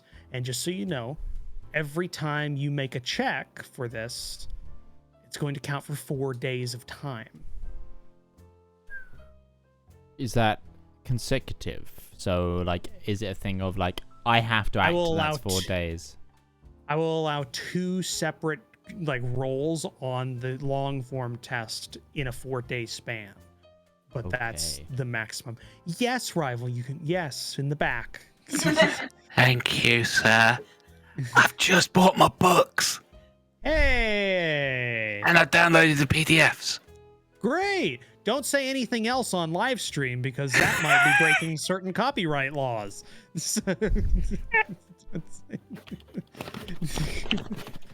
Though I would suggest if you're trying to store them long form for whatever reason that can be easily accessible, Google Drive is a very good source to do that. Oh, no. I already know that. That's where they're being saved to, so I can go through them on my phone when I'm at work. Yeah, so you have access to them from other computers. Yeah, it's the best way. Yes, so absolutely. Yeah. So yeah, that's how this goes. Also know that failures will have consequences for this long form test. So having people help can increase your die, can increase your chances of contributing to this test. So you're going to be working it out amongst yourselves. You know, you can do it in role play or you can do it more strategically because it's going to be a long form thing. You all know kind of what you're wanting to do. So we can narrate what those successes or failures look like. So yeah, but it's 4 days for every 2 checks, essentially what we're going to be making here. So what would you all like to do then? Because now that is how that mechanic works. If you need any other explaining, we can do that on the fly. But yeah. Well, I need to establish that I am hosting a dinner party. So I would like to try and. I'm gonna frame it as a campaign fundraiser. And how? Explain to me. How is this supposed to help you figure out what's going on with this plot? Well, so this is to set up a backbone for other members of the party's inquiry. And the more well-known that this event is happening, the less likely people are going to be questioning why, say, Larence and Roman are looking in my interests. Okay. So for cheap booze, basically. Yeah. Excuses for why we are out looking for cheap booze. Righty then. Well, then I would say you're trying to establish that, making that seem legitimate. So, this is definitely deceit because you're hiding the truth here. So, I'd say this is probably going to be a mind deceit check of the way you're going to have to go about this because you're not using your presence to do this. You're spreading rumors, you're talking with people, you're trying to do that. So yeah, be a mind deceit roll. Would I be able to lever one of my unique? hang on. So unique traits, is that something I can lever into this, or is it only skills I can? No, your unique traits dice go into your skills. So you can see how, like, your politician probably made your academics a D6, so that's because they match. Okay, so this one's already in this. But you can't use your gifts. Fine. Any gifts that might apply to it, you can apply to a Don't roll. think bribery is going to come into this. Diplomacy? Would diplomacy come in? Because this is diplomacy has a specific usage. Yeah, it's about conversation over an hour. Yeah. An hour over an hour. This is more of a spread out thing. You're trying to lay the seeds of something. But I would say this. I do have a personality that is a once a day roll. Say you're that's a once a day roll. I'd say your personality would apply here because you're being ambitious. You're trying to you're that definitely meshes with your personality. So I'm throwing that in there. Yeah, I'll throw my and this is a 4-day period, so it can't hurt to use this. Yeah, it can't. I would say there, if anybody else wants to aid you with this, they can. I will, because Lena's got contacts as well. And she's actually she's playing the debutante. Right. Okay. Then I would say if you're trying to aid, you have a lower DC. You have to succeed on a check to then give him a D8 on his check. So that's how that works. So with you, I'd say you could be mind deceit as well, or if you have another way of leveraging that, you could argue. Can I use my personality, which is proud?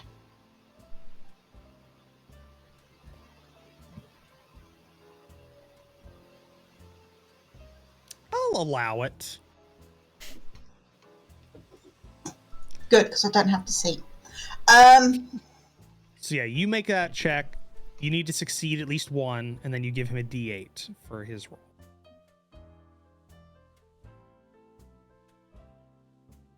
That's 1. It's 2. So she succeeded.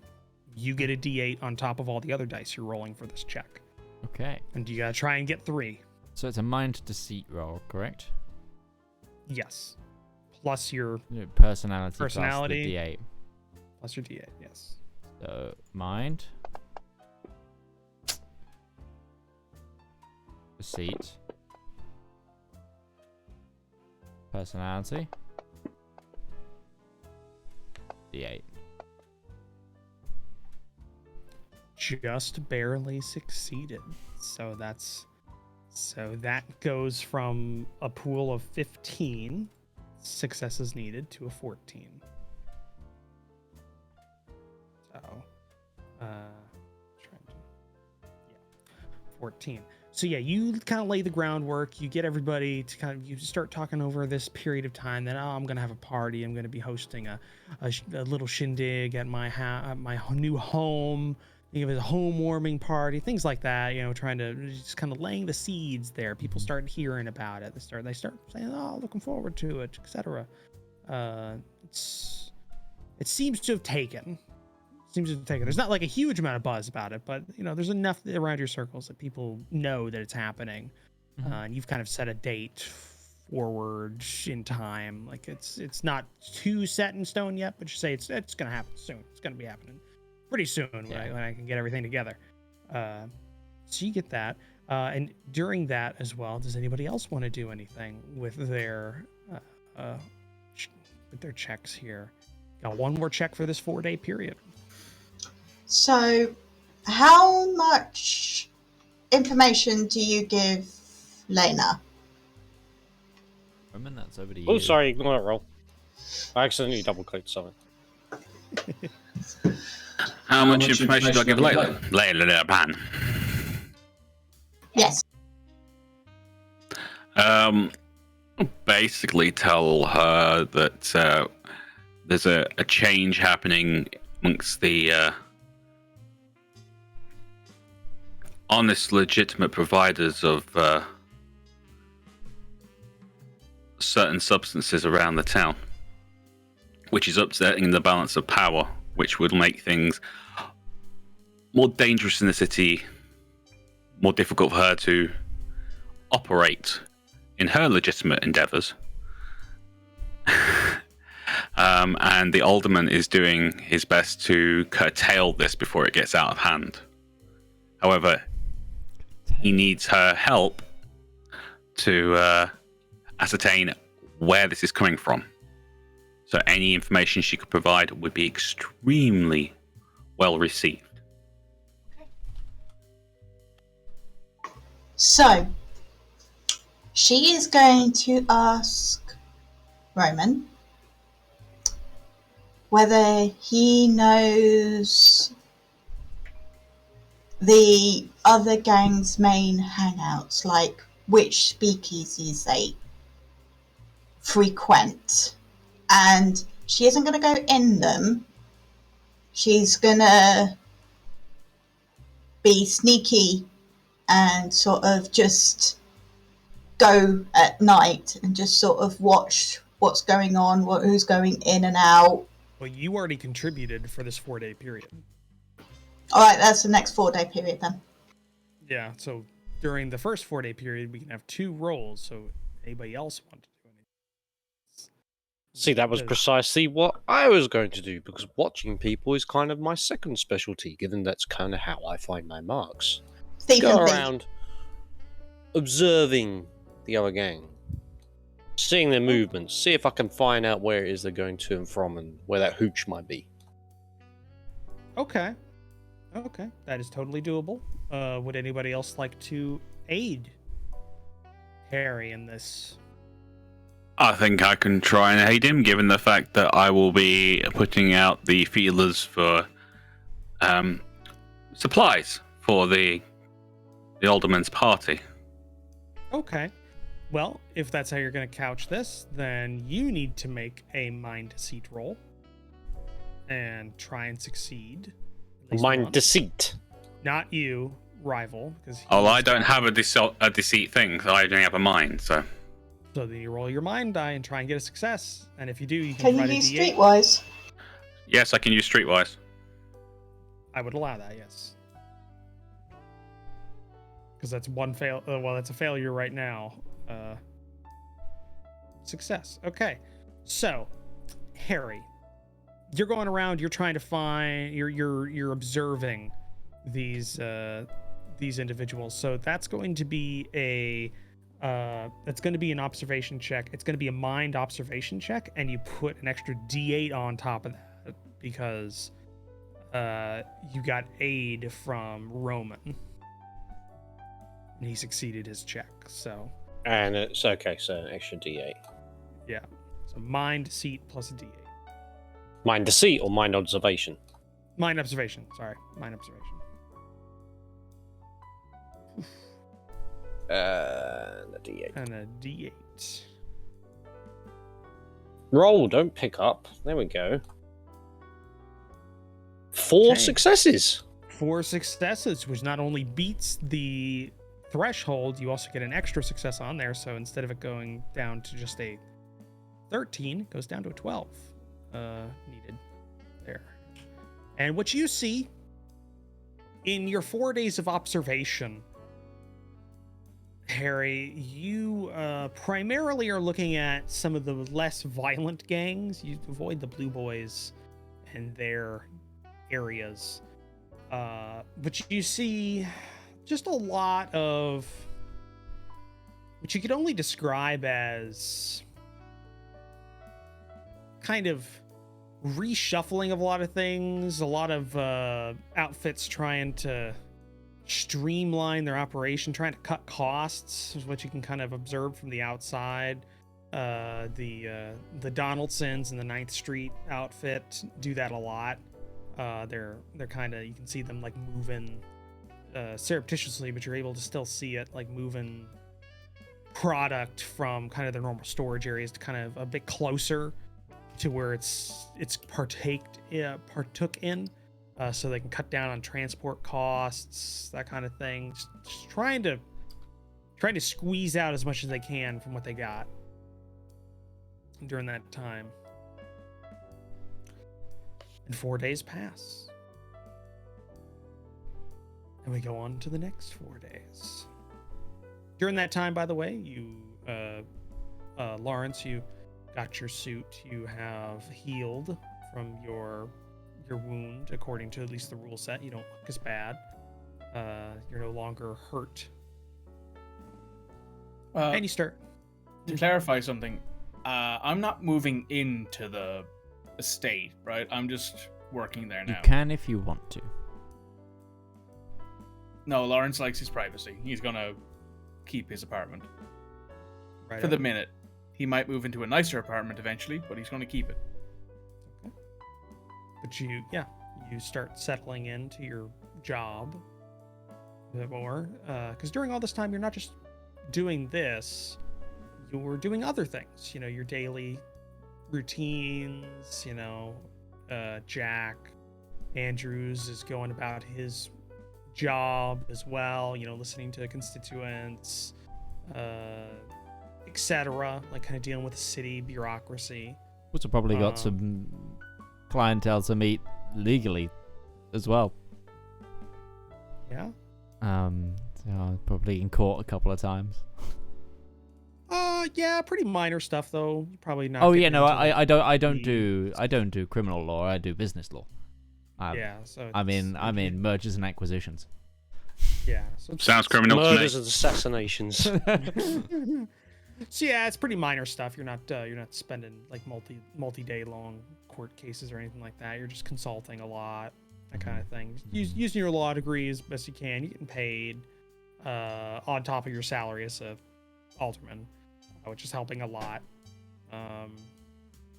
Which also helps pay your people as well, because I would say this at this point, a pay cycle has gone by. So both Harry and the people who it matters to the most, Harry and Larence, you've been given money so you can make moderate purchases fairly easily now. So that's the thing. Larence is going to save as much as he can. He's looking at apartments to see what they're like outside of the shitty part of town. Right. Mine's going on servicing a huge debt. Isn't it? Lena would have gone to church because in the 4 days it would have had a Sunday. Yes, yeah, is there a Catholic church in the city? Yes, that's where Lena goes. Yes, I go too. It's one of the only ones because it's the probably Midwest. The only one, yeah.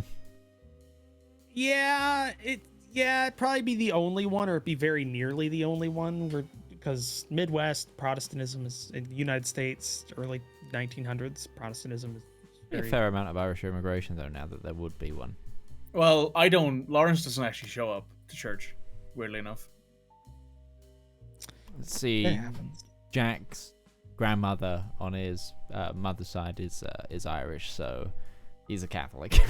Piss off. So that's how it works in America. That's the only response I have for you. It's just pissed right off, mate. So really, I'm Irish. Yeah. Yeah. Just pulls out his pistol. All right, I'm Irish. I drink Irish.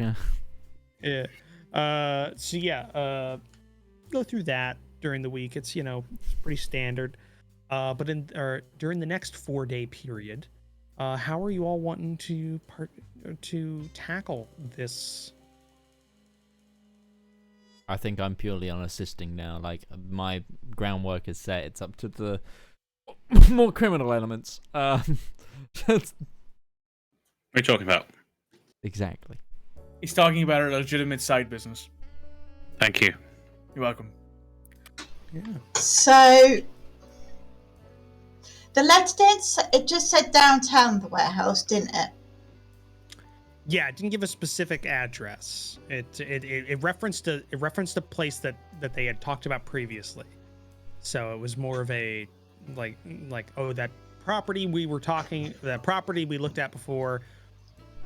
It's open now. We can tour it, see if it's good for you, and that's kind of where. It didn't give a date when they were going to tour, did it? No, because they didn't know. It was like it was saying this is available now, so you could do that if you like. It was essentially like one half of a conversation in letters. So you just got that. Okay, so Lena is going to get into her sneakier, shabbier, sort of covering up, not so you can't quite see that she's female or male. Or wabbit. Or wabbit. That one's hard to cover up. I mean, the ears are a dead giveaway. And the general cuteness. Yeah. But she's going to try and look around the docks and down by the river, just making a note of emptied buildings or what buildings that like abandoned warehouses, that kind abandoned warehouses, but only like recently abandoned, but still in pretty good nick. Okay. Did anybody like to assist? I'm not exceptionally stealthy, so I don't think Larence would go on this job. I absolutely could. Yeah, if you would like. There's a lot of ways you can assist. Who are you? There's a lot of ways you can assist without necessarily partaking in the actual job itself. You can assist beforehand as like a informational. A good example, like Jack. You have access to city records, which could. I was going to say that. Narrow down the search quite a bit. And as a business lawyer, I would possibly have better ears on who is expanding their businesses, what businesses are acquiring new property in the city. Okay, yeah, I'll bite on that. Okay, I'll say you can assist if you would like, and multiple people can assist with a check, by the way, with different things. So yeah, Jack, you can assist with this, and then also Harry can assist with the sneaking as well, and so you could have 2 extra d8s on there. But yeah, that would be probably, I'd say, you're looking at, depending on how you go about this, if you're looking up like city records, that would probably be a mind observation check. But if you're trying to like buddy up and get some information on like current people's businesses and stuff like that, you'd be more looking at like maybe a will questioning or negotiation kind of check. Will negotiation would be. I could go for that because I feel like that he'd be using it.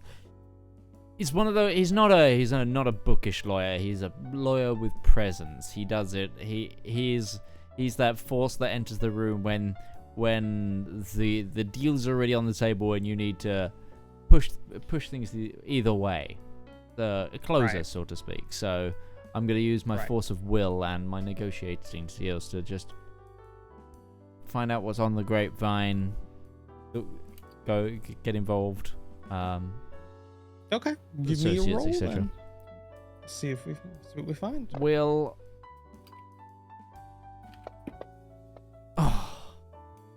Rolling a That's lot one of ones success though, which succeeds the aid level. Exceeds the aid check, so it's still a d8 that goes to that roll.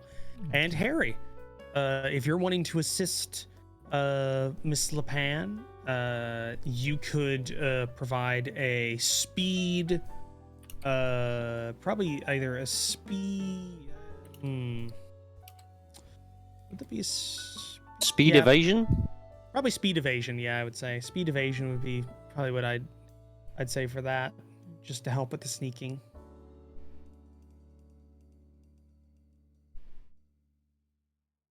All right, that's a success. So, Miss La Pan, for your check around, this is definitely going to be a mind observation check, as you're kind of doing a case, but you're casing for for specific criteria.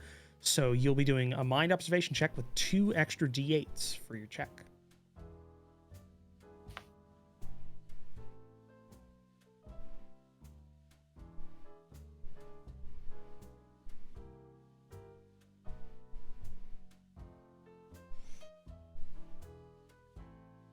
Two more d8s.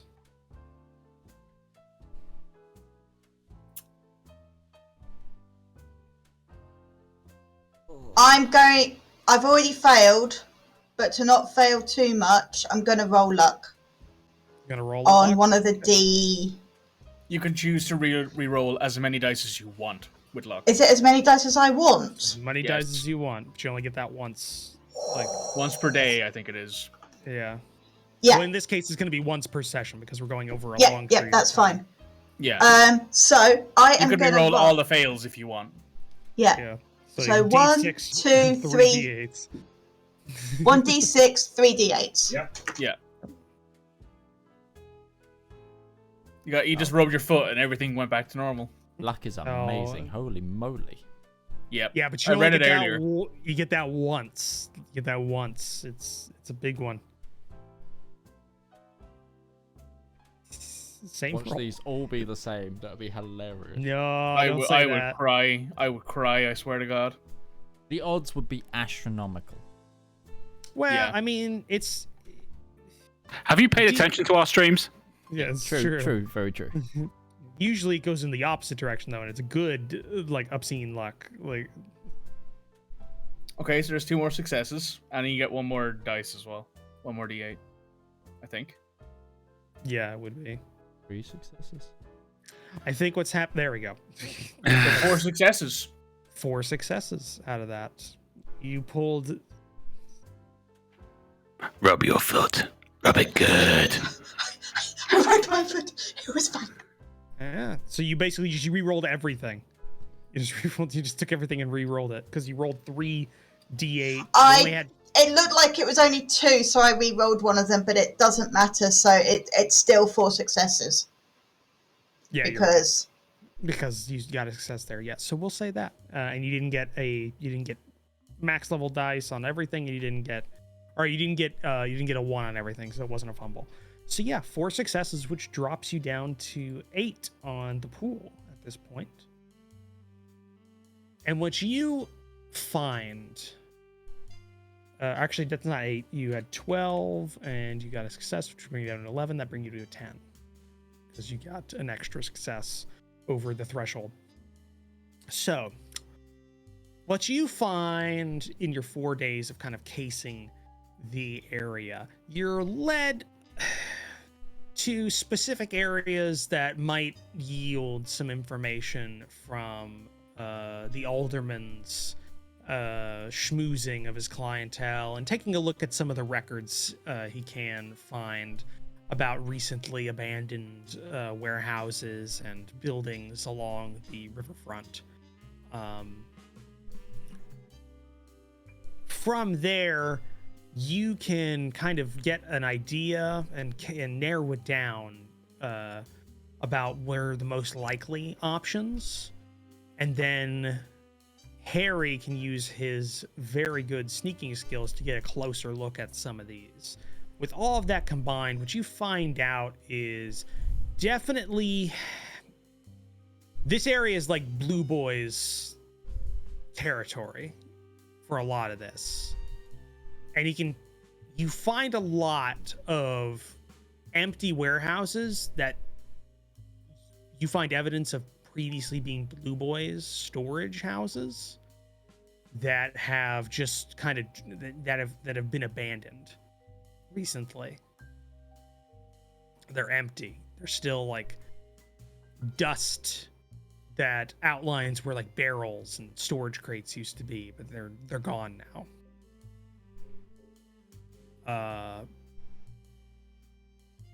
You don't find any the problem is you have such non-specific information relating to that letter that you don't have anything that really links back to what you think it might be referring to. There's a couple of sufficiently large warehouses. One old cannery that's abandoned, that's fairly recent. But they're still abandoned. There's nothing in them. The cannery has a couple of old canning machines that were either broken or just cost too much to break down and move. But other than that, there's not a lot to lead back to the letter for the most part. But what you do get is that the Blue Boys definitely are having some trouble with supply issues because they're having to abandon warehouses.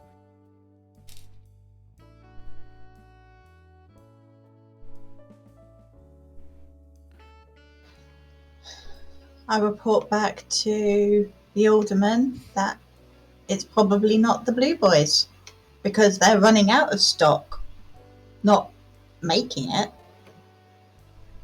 And also, who says these folks who's been following me? Fox works for us. He's in your line of work, just a lower level. I'm assuming you were introduced at some point the previous week on staff. He's there every day at the house, just like for the most part. His name's Harry. He's harmless. He's a fox. Oh, the fox. You know what his ancestors did to mine, yes? Well, it's English and French, so yes, we do. Yeah, all about it. Yeah, we know all about that. No comment.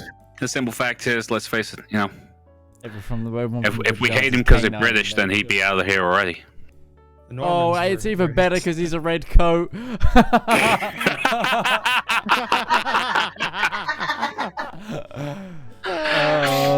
Irishman is just standing in the background like, no comment. There are so many levels to this as well, because he's a red coat fox, he's a red coat by being British, and he was a little red coat serving in the British Army. Yeah.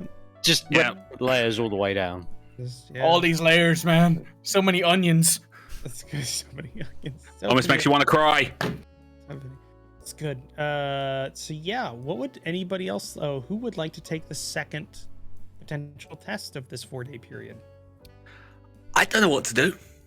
I was thinking. I do. We're getting closer to the party time. We should go out and find where this brew house is by putting the word out that we need some cheap local booze. And the only people who can do that in this 4-day period will be Larence and Roman. Yeah, I do know some people because I obviously have my contacts through all the various speakeasies. You very much do. Yeah. I will support him in any way I can. That depends. What do you need me to roll? Because I don't have very many skills with a lot of dice in them.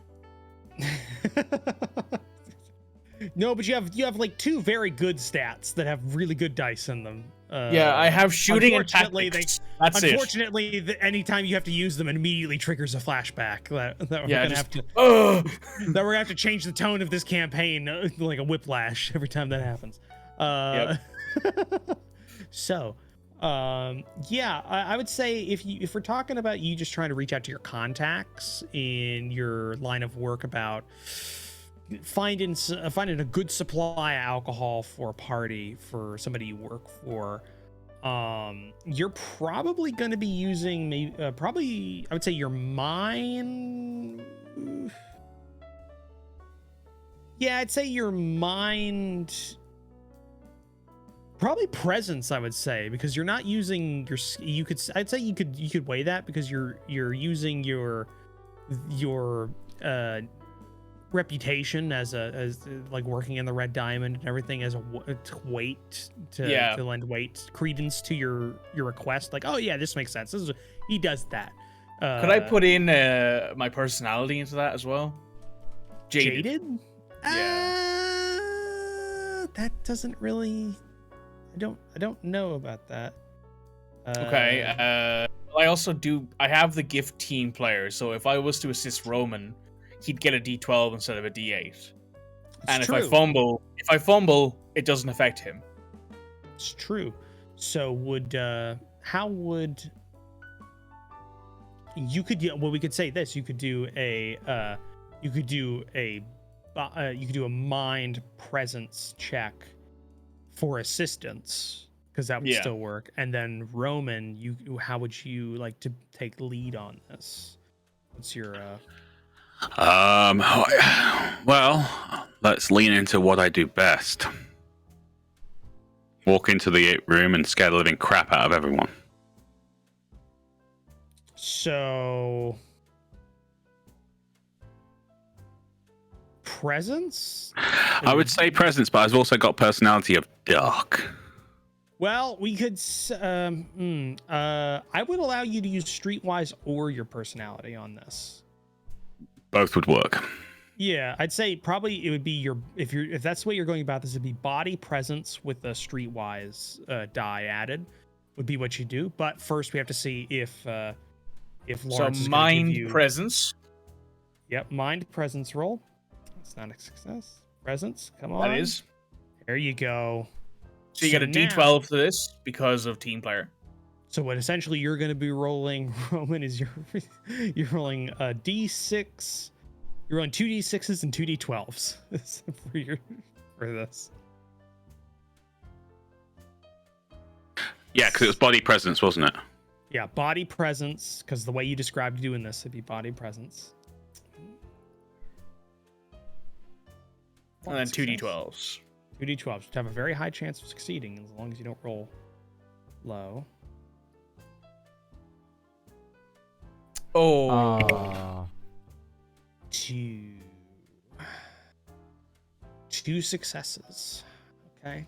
There's something happening in the rival red household today. Bad juju. It happens. It happens. So Larence, you call around. You get a couple of contacts in with your former kind of profession, kind of using that to get some information about a couple of places that have some stock they're willing to sell, places to go. And you give that information to Roman. Roman, you get ready and you head in. These places are like, they're not the ones that are making anything, but they're storehouses owned by various outfits that help out.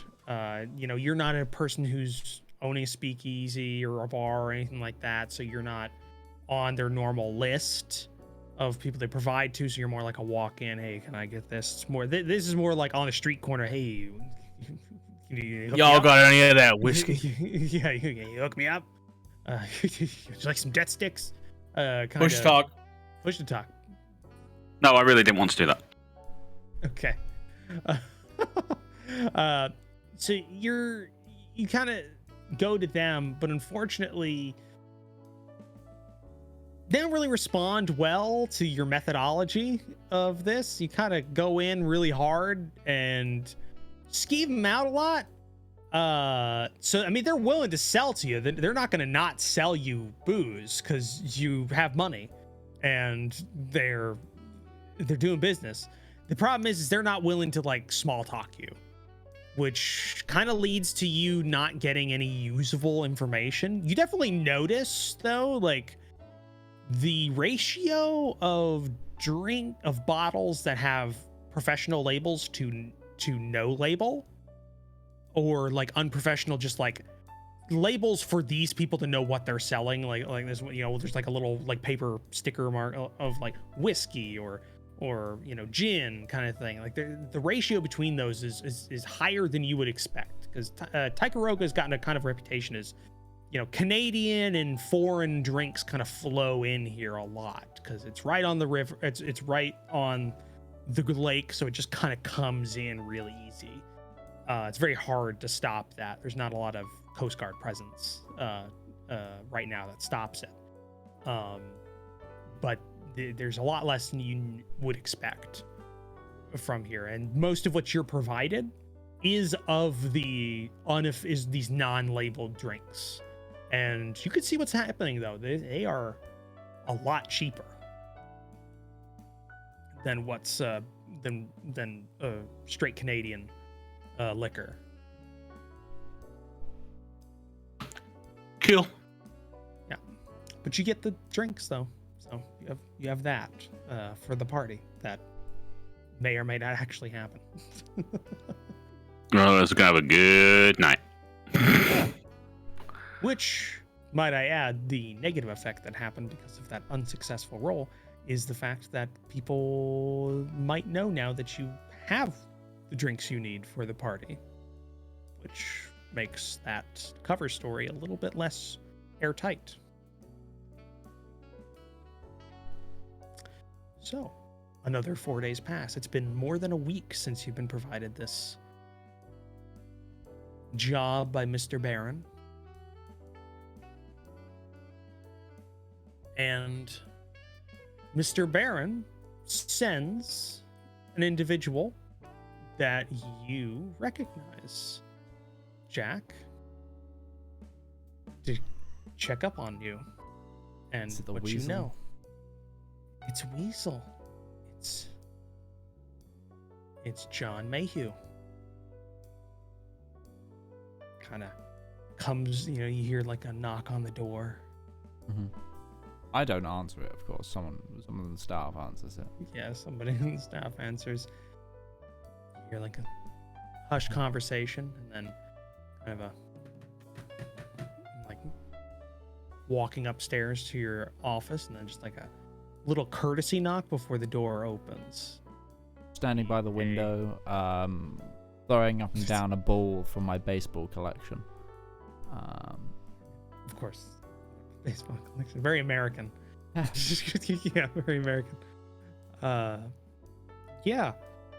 Also to your question, I was going by the name Babe. Because surely that's a pig's name. I mean, that's very stereotypical and speciesist. I know.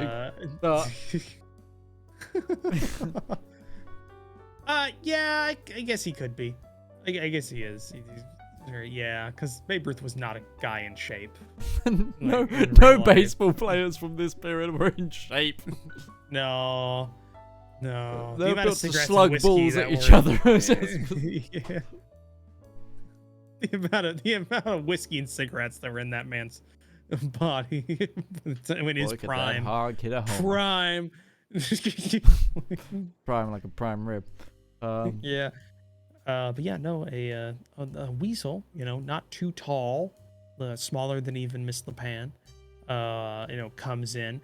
He's kind of like, he's in the in-between of having confidence because he's here on official business from somebody that has much higher social standing in this line of work than you do, but also given the fact that he knows you and is naturally incredibly cowardly.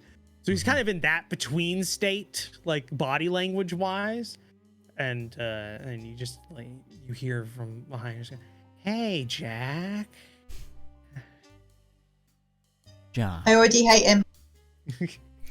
I already want to like pick him up at the scruff. Please take a seat. Oh, how courteous of you.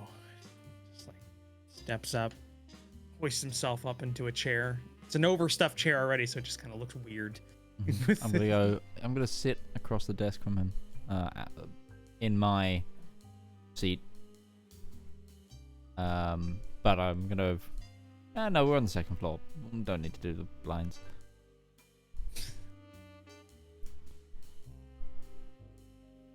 Take it you're here for a reason, rather than just thinking up my furniture. Well, yeah, Jack. Mr. Baron, he's wondering about what's going on. What do you found out? We're working on it. We know the blue boys are almost out of stock, so it's not them. Makes sense. Shot a couple of people in the outfit not too long ago. A couple of those people were my people, so, No, this was different. Okay, sorry.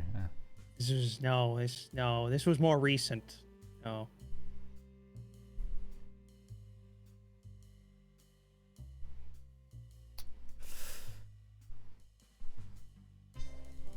Other than that, we're working on it. Right. Can you give me more? I gotta go and make a report. So, specifics would be good.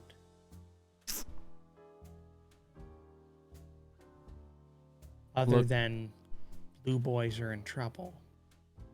The random shootings. We may be working with the same person, but it doesn't mean I can trust you as far as I can throw you. I mean, come on, and you know, Jack. I'm not gonna shot you. I was a at three. You. I was a 3 times golden. I was a 3 times golden paw champion. You know I can throw you quite far. So you listen here, you piece of shit weasel. Okay. You tell the Baron we're working on it. That's all you need to know. Well, I mean, that's what I was already going to say, because you are working on it, I hope. Or just stare at him. Can Roman come in now? Oh, Roman and Larence are just sitting in the background, just standing there. Yeah, like the Secret Service behind the person talking to the president. Yeah. Oh, I want Roman to sneak up on this guy. Roman can do that. Wait, do I have a buzzer under the desk? Like Mr. Burns style? I don't know. You just moved in here, and we Roman would have had the doorbell. Yeah. If you are trying to sneak up, that would probably be a speed evasion roll. Why not sneak attack? Oh my god. Because I'm just thinking a paw around the throat. it's not really an attack, though. It's more of a restraint. Or with the claws out. Yeah, yeah. Fine. Sneak up. Oof. Oh, there's my 3-1. God. My God. Oh my That's a fumble, isn't it? Oh. No, a fumble is all dice get a one. Dice. Okay. The more dice you Jesus. have in a check, the less chance you have of a fumble. But that's why if you only have 1 die you're rolling, it's very dangerous, because that means it doesn't matter how. As long as all dice in the check are 1s, that's a fumble. So it doesn't matter how many dice. It's That's a success. It's 1 success. He gets a roll, an observation. The thing is, he's like super paranoid. Yeah, no. Like, you open the door and come in. Hey, Jack. I'm gonna go. Everything okay, boss? Mayhew was just leaving.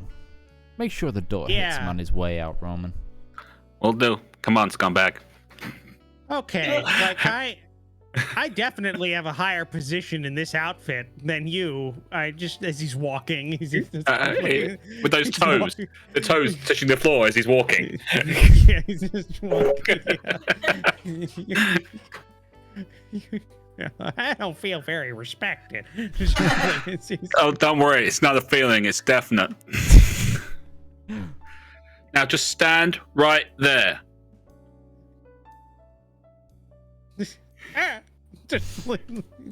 Larence just sees like Roman carrying this dude downstairs, and just turns to him and go, "Oh, is that your midnight? Is that like your afternoon snack?" Okay, I definitely have a better position than him. I don't know who he is. There's no meat on this one. It's too strange. I am a lieutenant in this outfit. I should be respected. Just like you can throw him out. My boss told me to make sure the door hits him on the way out, so I put him down. Stay there. Slam the door. So, yeah, that happens. I go up to Jack's office, to Andrew's office. I would like to make you aware I had nothing to do with this. At the moment. You weren't even there. Yeah. It was all Harry's idea. Absolutely. Limey Redcoat. And just so you know, Mr. Baron, that's a Laird reference. Yeah. This is like that's an Onion tier reference, that one. so much bullying of Harry this episode. So much bullying. He abandoned me in a gunfight. He didn't have a gun. so much bullying. Yeah. So that's it. So No it's more. all right. He'll just spit on them. So Larence is coming in. Yeah. So Alderman, I guess that's your weekly checkup. As I offer him a cigarette. It's markedly less quality than what you normally smoke. Yep. The Baron's getting edgy. Which means there's a lot more going on this than he let on. He's probably losing a lot more money than he thought he would lose, a lot faster than he thought he would lose it. Which in my head, which in my head means that they didn't do it either, which means, you know. What if it was my previous employers? You know, the guys who ran the speakeasies. After all, they needed to go through your guys to get the good stuff. As much as I appreciate their business, I haven't heard from them yet, and considering I got shot defending their property. And that just ain't right.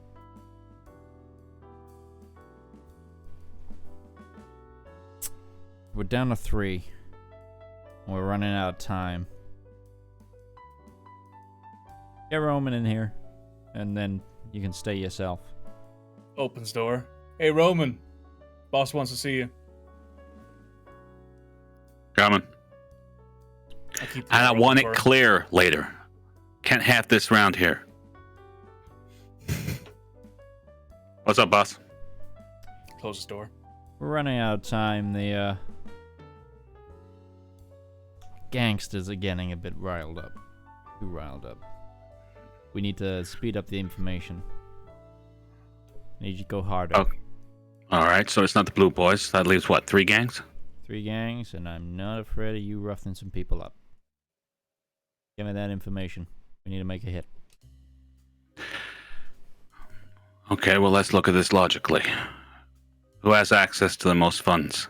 Because they gotta get it in somehow. They gotta have the production and distribution to do it. My previous employers run all the high-end speakeasies. And they just lost one. So, were you involved with... So, was yours a Turner Gang speakeasy? Yeah. Highest, classiest speakeasy in town, man. The Red Diamond was known for the best drink and the best time you could have. Best barman, too. Cocktails left something to decide. I would mean the Blue Boys knew something but we didn't, though.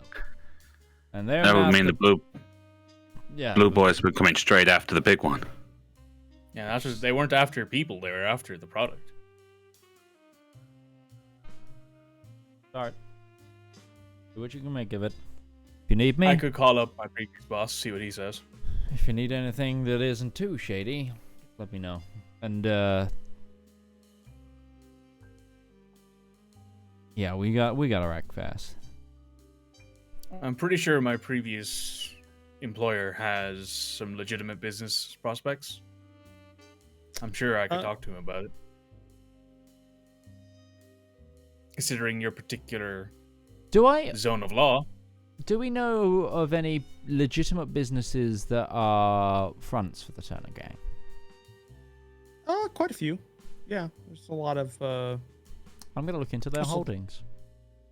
A lot of kind of smaller scale. A lot of the places that are speakeasies have like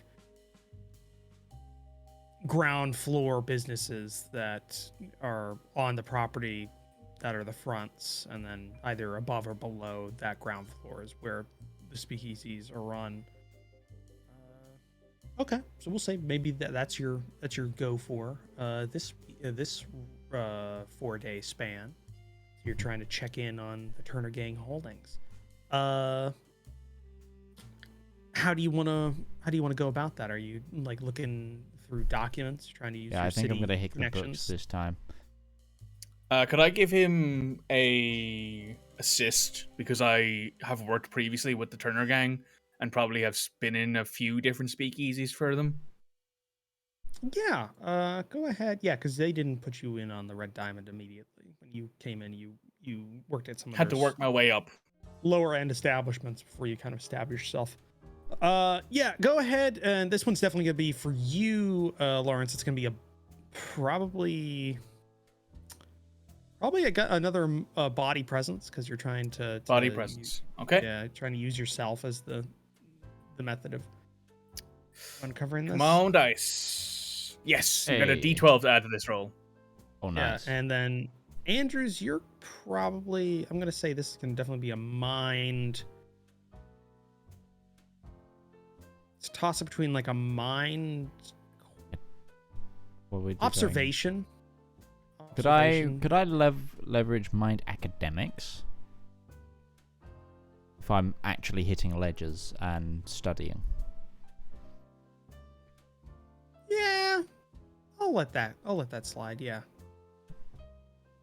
Got a mind academics. D12. A single success. D6s aren't doing me well. Well, D6s have the statistically lowest, or other than the D4, have one of the lowest chances of success. Yeah, I got away from the, what was it, observation. I'm a D4 on observation. I'm playing a character that doesn't look again. Yeah. So yeah, what you get during this period is that it's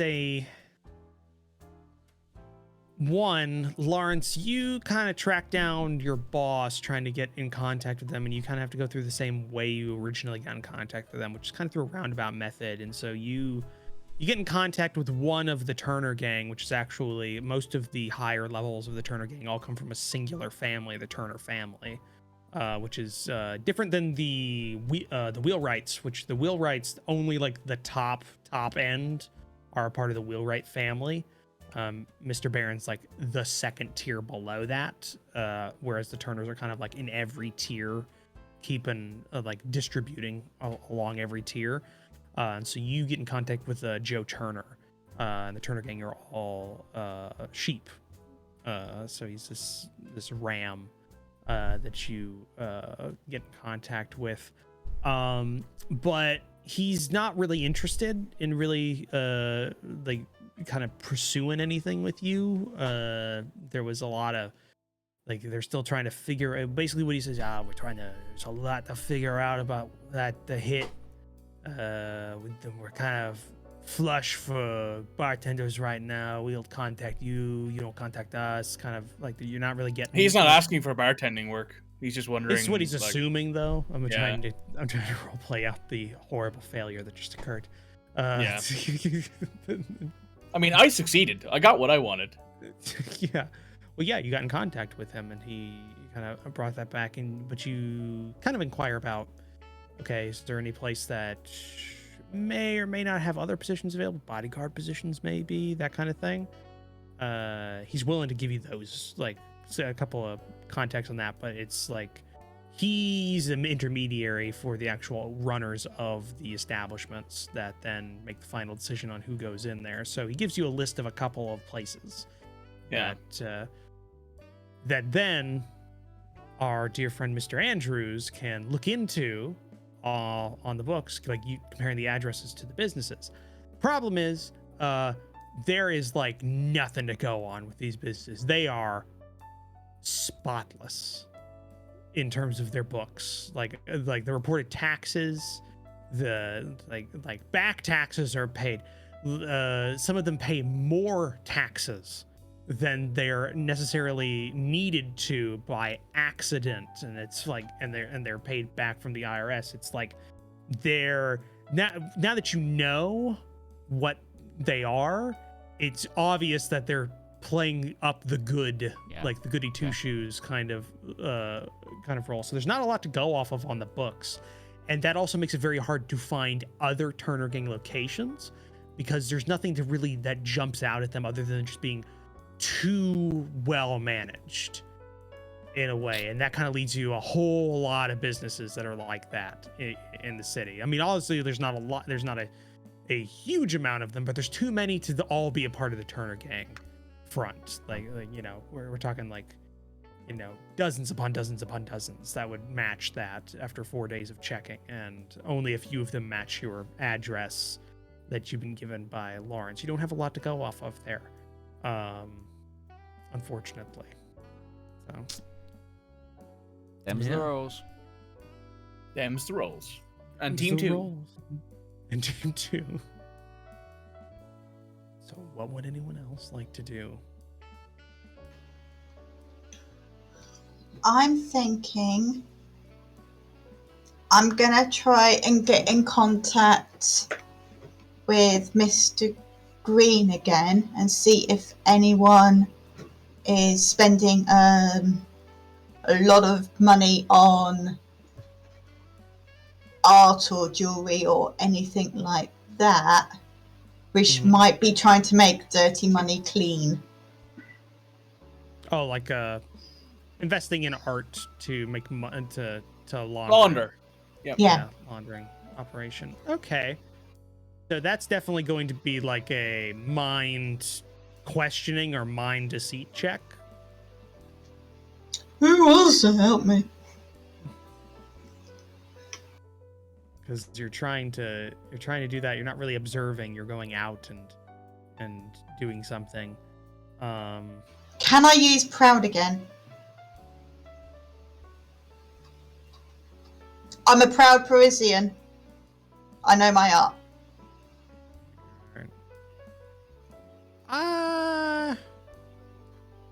Yeah. Goodness in my heart. I'll let it. Thank you, H. You're the bestest DM.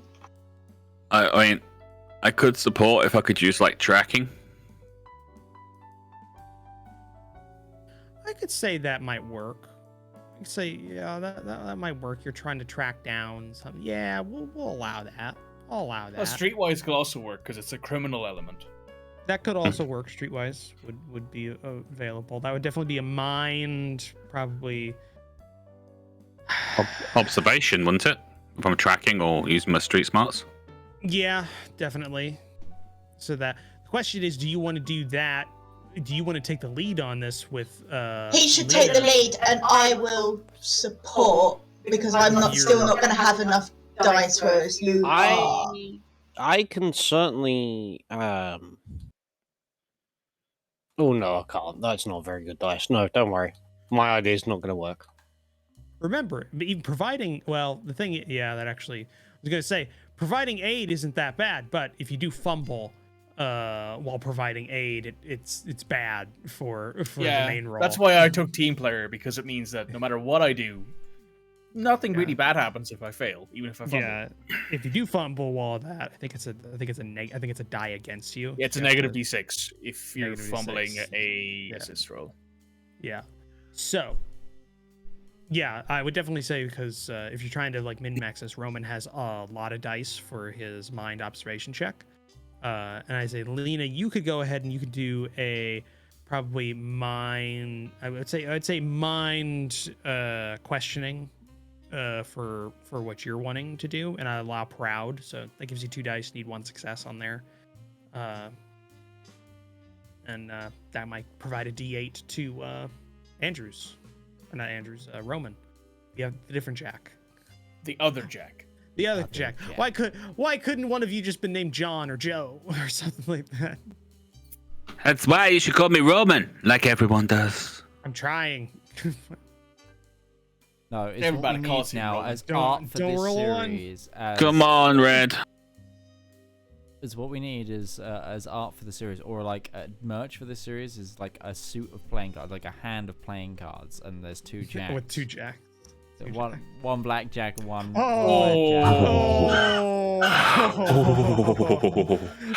that rolled on that was on that one. It was going. I assume you couldn't use Lucky to re-roll them because you've already used it once. I'm gonna say Lucky's a once per episode specifically. That's right. That's the thing. Okay, are we ready? Yeah, you don't get any bonus dice for this. No. You won't need any. Rolls all 8s. Let's go. Mind observation. No, but like that's 1 success. Jack Andrews, the Jack of Hearts. Jack Roman's the ace. Jack. That's 3. That is a success. And that's another success. Okay. 4 successes. Nice. 4 successes. Good. I'm keeping track of things. Other things are happening in the background as well, which are affecting the pool. Yeah, you spend what initially starts off as you trying to track down leads that you set out to track down leads that La Pan gave you, or tries to give you, but unfortunately she doesn't really come up with any. Mr. Green is unreachable. He has you even go as far as to go and try and track him down physically, and you were told that he is not seeing anybody and that he has just he's cut him. He hasn't come into work for a couple of days. Like he's called in for a few days. Maybe being shot at was kind of a big thing for him, that he's just not willing to to risk anything criminal right now. So your kind of part of your week, Roman, just turns into you just like putting like your nose to the pavement and trying to track things down. Like not like you start out really unfocused, but you just start picking up pieces as time goes on. Specifically, you notice the 9th Street gang start going around and trying to look at kind of their operation, because they're bringing stuff in from like the country. Is kind of what they're doing, and you're noticing they're having a lot of problems as well. Like there's less, you go to the places where you can see like their trucks going out and where they would come back in, and you're just like making notes, like you're using your streetwise, you're actually got like a pen and paper and you're like making notes, and you're doing like good observation, everything, like keeping an eye on their kind of distribution hub on the edge of the city. And you're noticing the amount of input coming in is a lot more than what's going out. Like it's like they're not getting enough orders for restocks of their goods, of their local made. By local made, it's like suburbs and like the farm country a couple of miles out, which is still far enough away, and they still have to kind of dodge through not only the Tricogha PD, but also the sheriff's departments of the various counties outside of Tricogha. And it seems like they're having a lot of trouble like offloading their goods. From what you can tell, you got like a nice observation of like you're on the roof of of a building and checking out this like low warehouse that's probably used to store grain or some sort of seed corn or something, but is definitely you've been able to find out is a 9th Street outfit storage house. And for like every 2 going in, there's like maybe 1 truck going out into the city.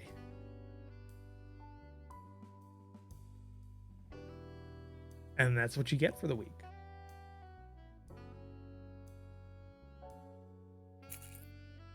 I report back to my boss.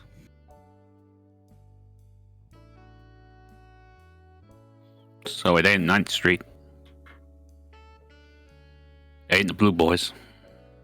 Leaves the Turners and the Donaldsons. Did anyone think the Turners would be brave enough to do this? Well, the Turners Means the more ones who got profit. shot up. Means more profit, right? Yeah, but they're the ones who got shot. It kind of leaves us the Donalds are an outside party. Oh, another thing you notice, by the way, just want to point out, as time has gone on, all of you somewhat notice this on your forays outside, and kind of looking around there. There is definitely, at this point, you notice the Blue Boys have taken to targeting 9th Street and Wheelwright, like locations with their attacks. There's been quite a few actually over the last week and a half. Just some drive-bys and like individuals like busting in at night and like breaking up their stock that's in like warehouses, etc. And my phone is going off. Not the Donaldsons. don't know anybody. Not that they're my people. I can go talk to them. And it's a good thing to actually bring up right now. I'm just going to go ahead and roll this for this week in general. Okay. How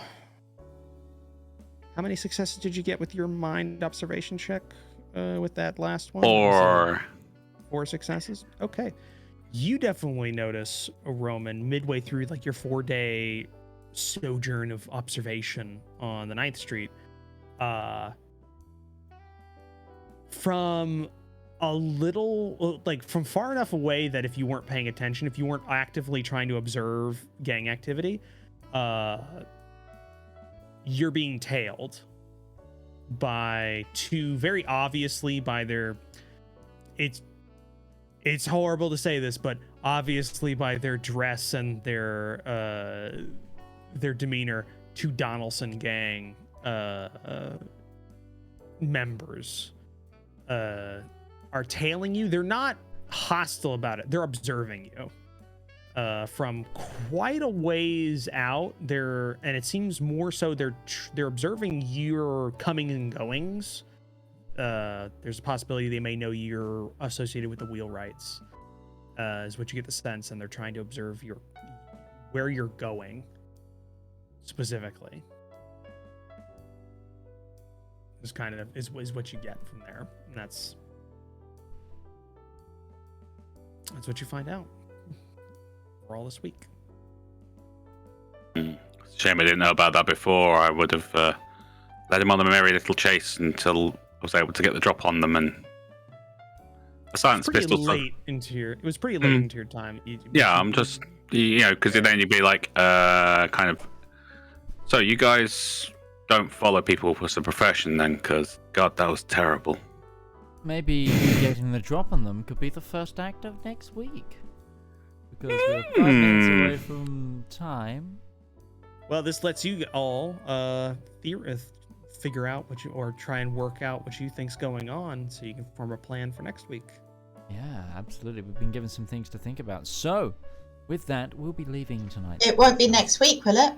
No, it won't be next week. Next week we have a Halloween game. Well, next week of this, yes.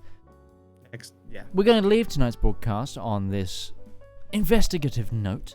Join us next week for our Halloween game. We're going to be going back to a fan favorite. We're going to be playing some Kids on Bikes. And Roach has got us a nice little one-shot set in a mall for Halloween. And we will see what happens there. But until then, thank you so much for watching. I've, of course, been joined by the wonderful Commissar Roach, who wrote and DM'd this campaign. You can find him at youtube.com/Commissar Roach. I've also been joined by the wonderful and fantabulous Surelyonlymikey and UtariOnzo. You can get them at their respective Twitches of those names. As well, we have the debonair and darkly mysterious RivalZoneGaming and Red Moogle from RivalZoneGaming. You can get them at youtube.com/RivalZoneGaming and twitch.tv/RivalZoneGaming. I've been Midgeman. You can get me here as the producer of the Component Cast and the DM of the Elendor Chronicles game, or over at twitch.tv/Midgeman. But until next week, we'll see you guys around. Bye-bye now. Bye now.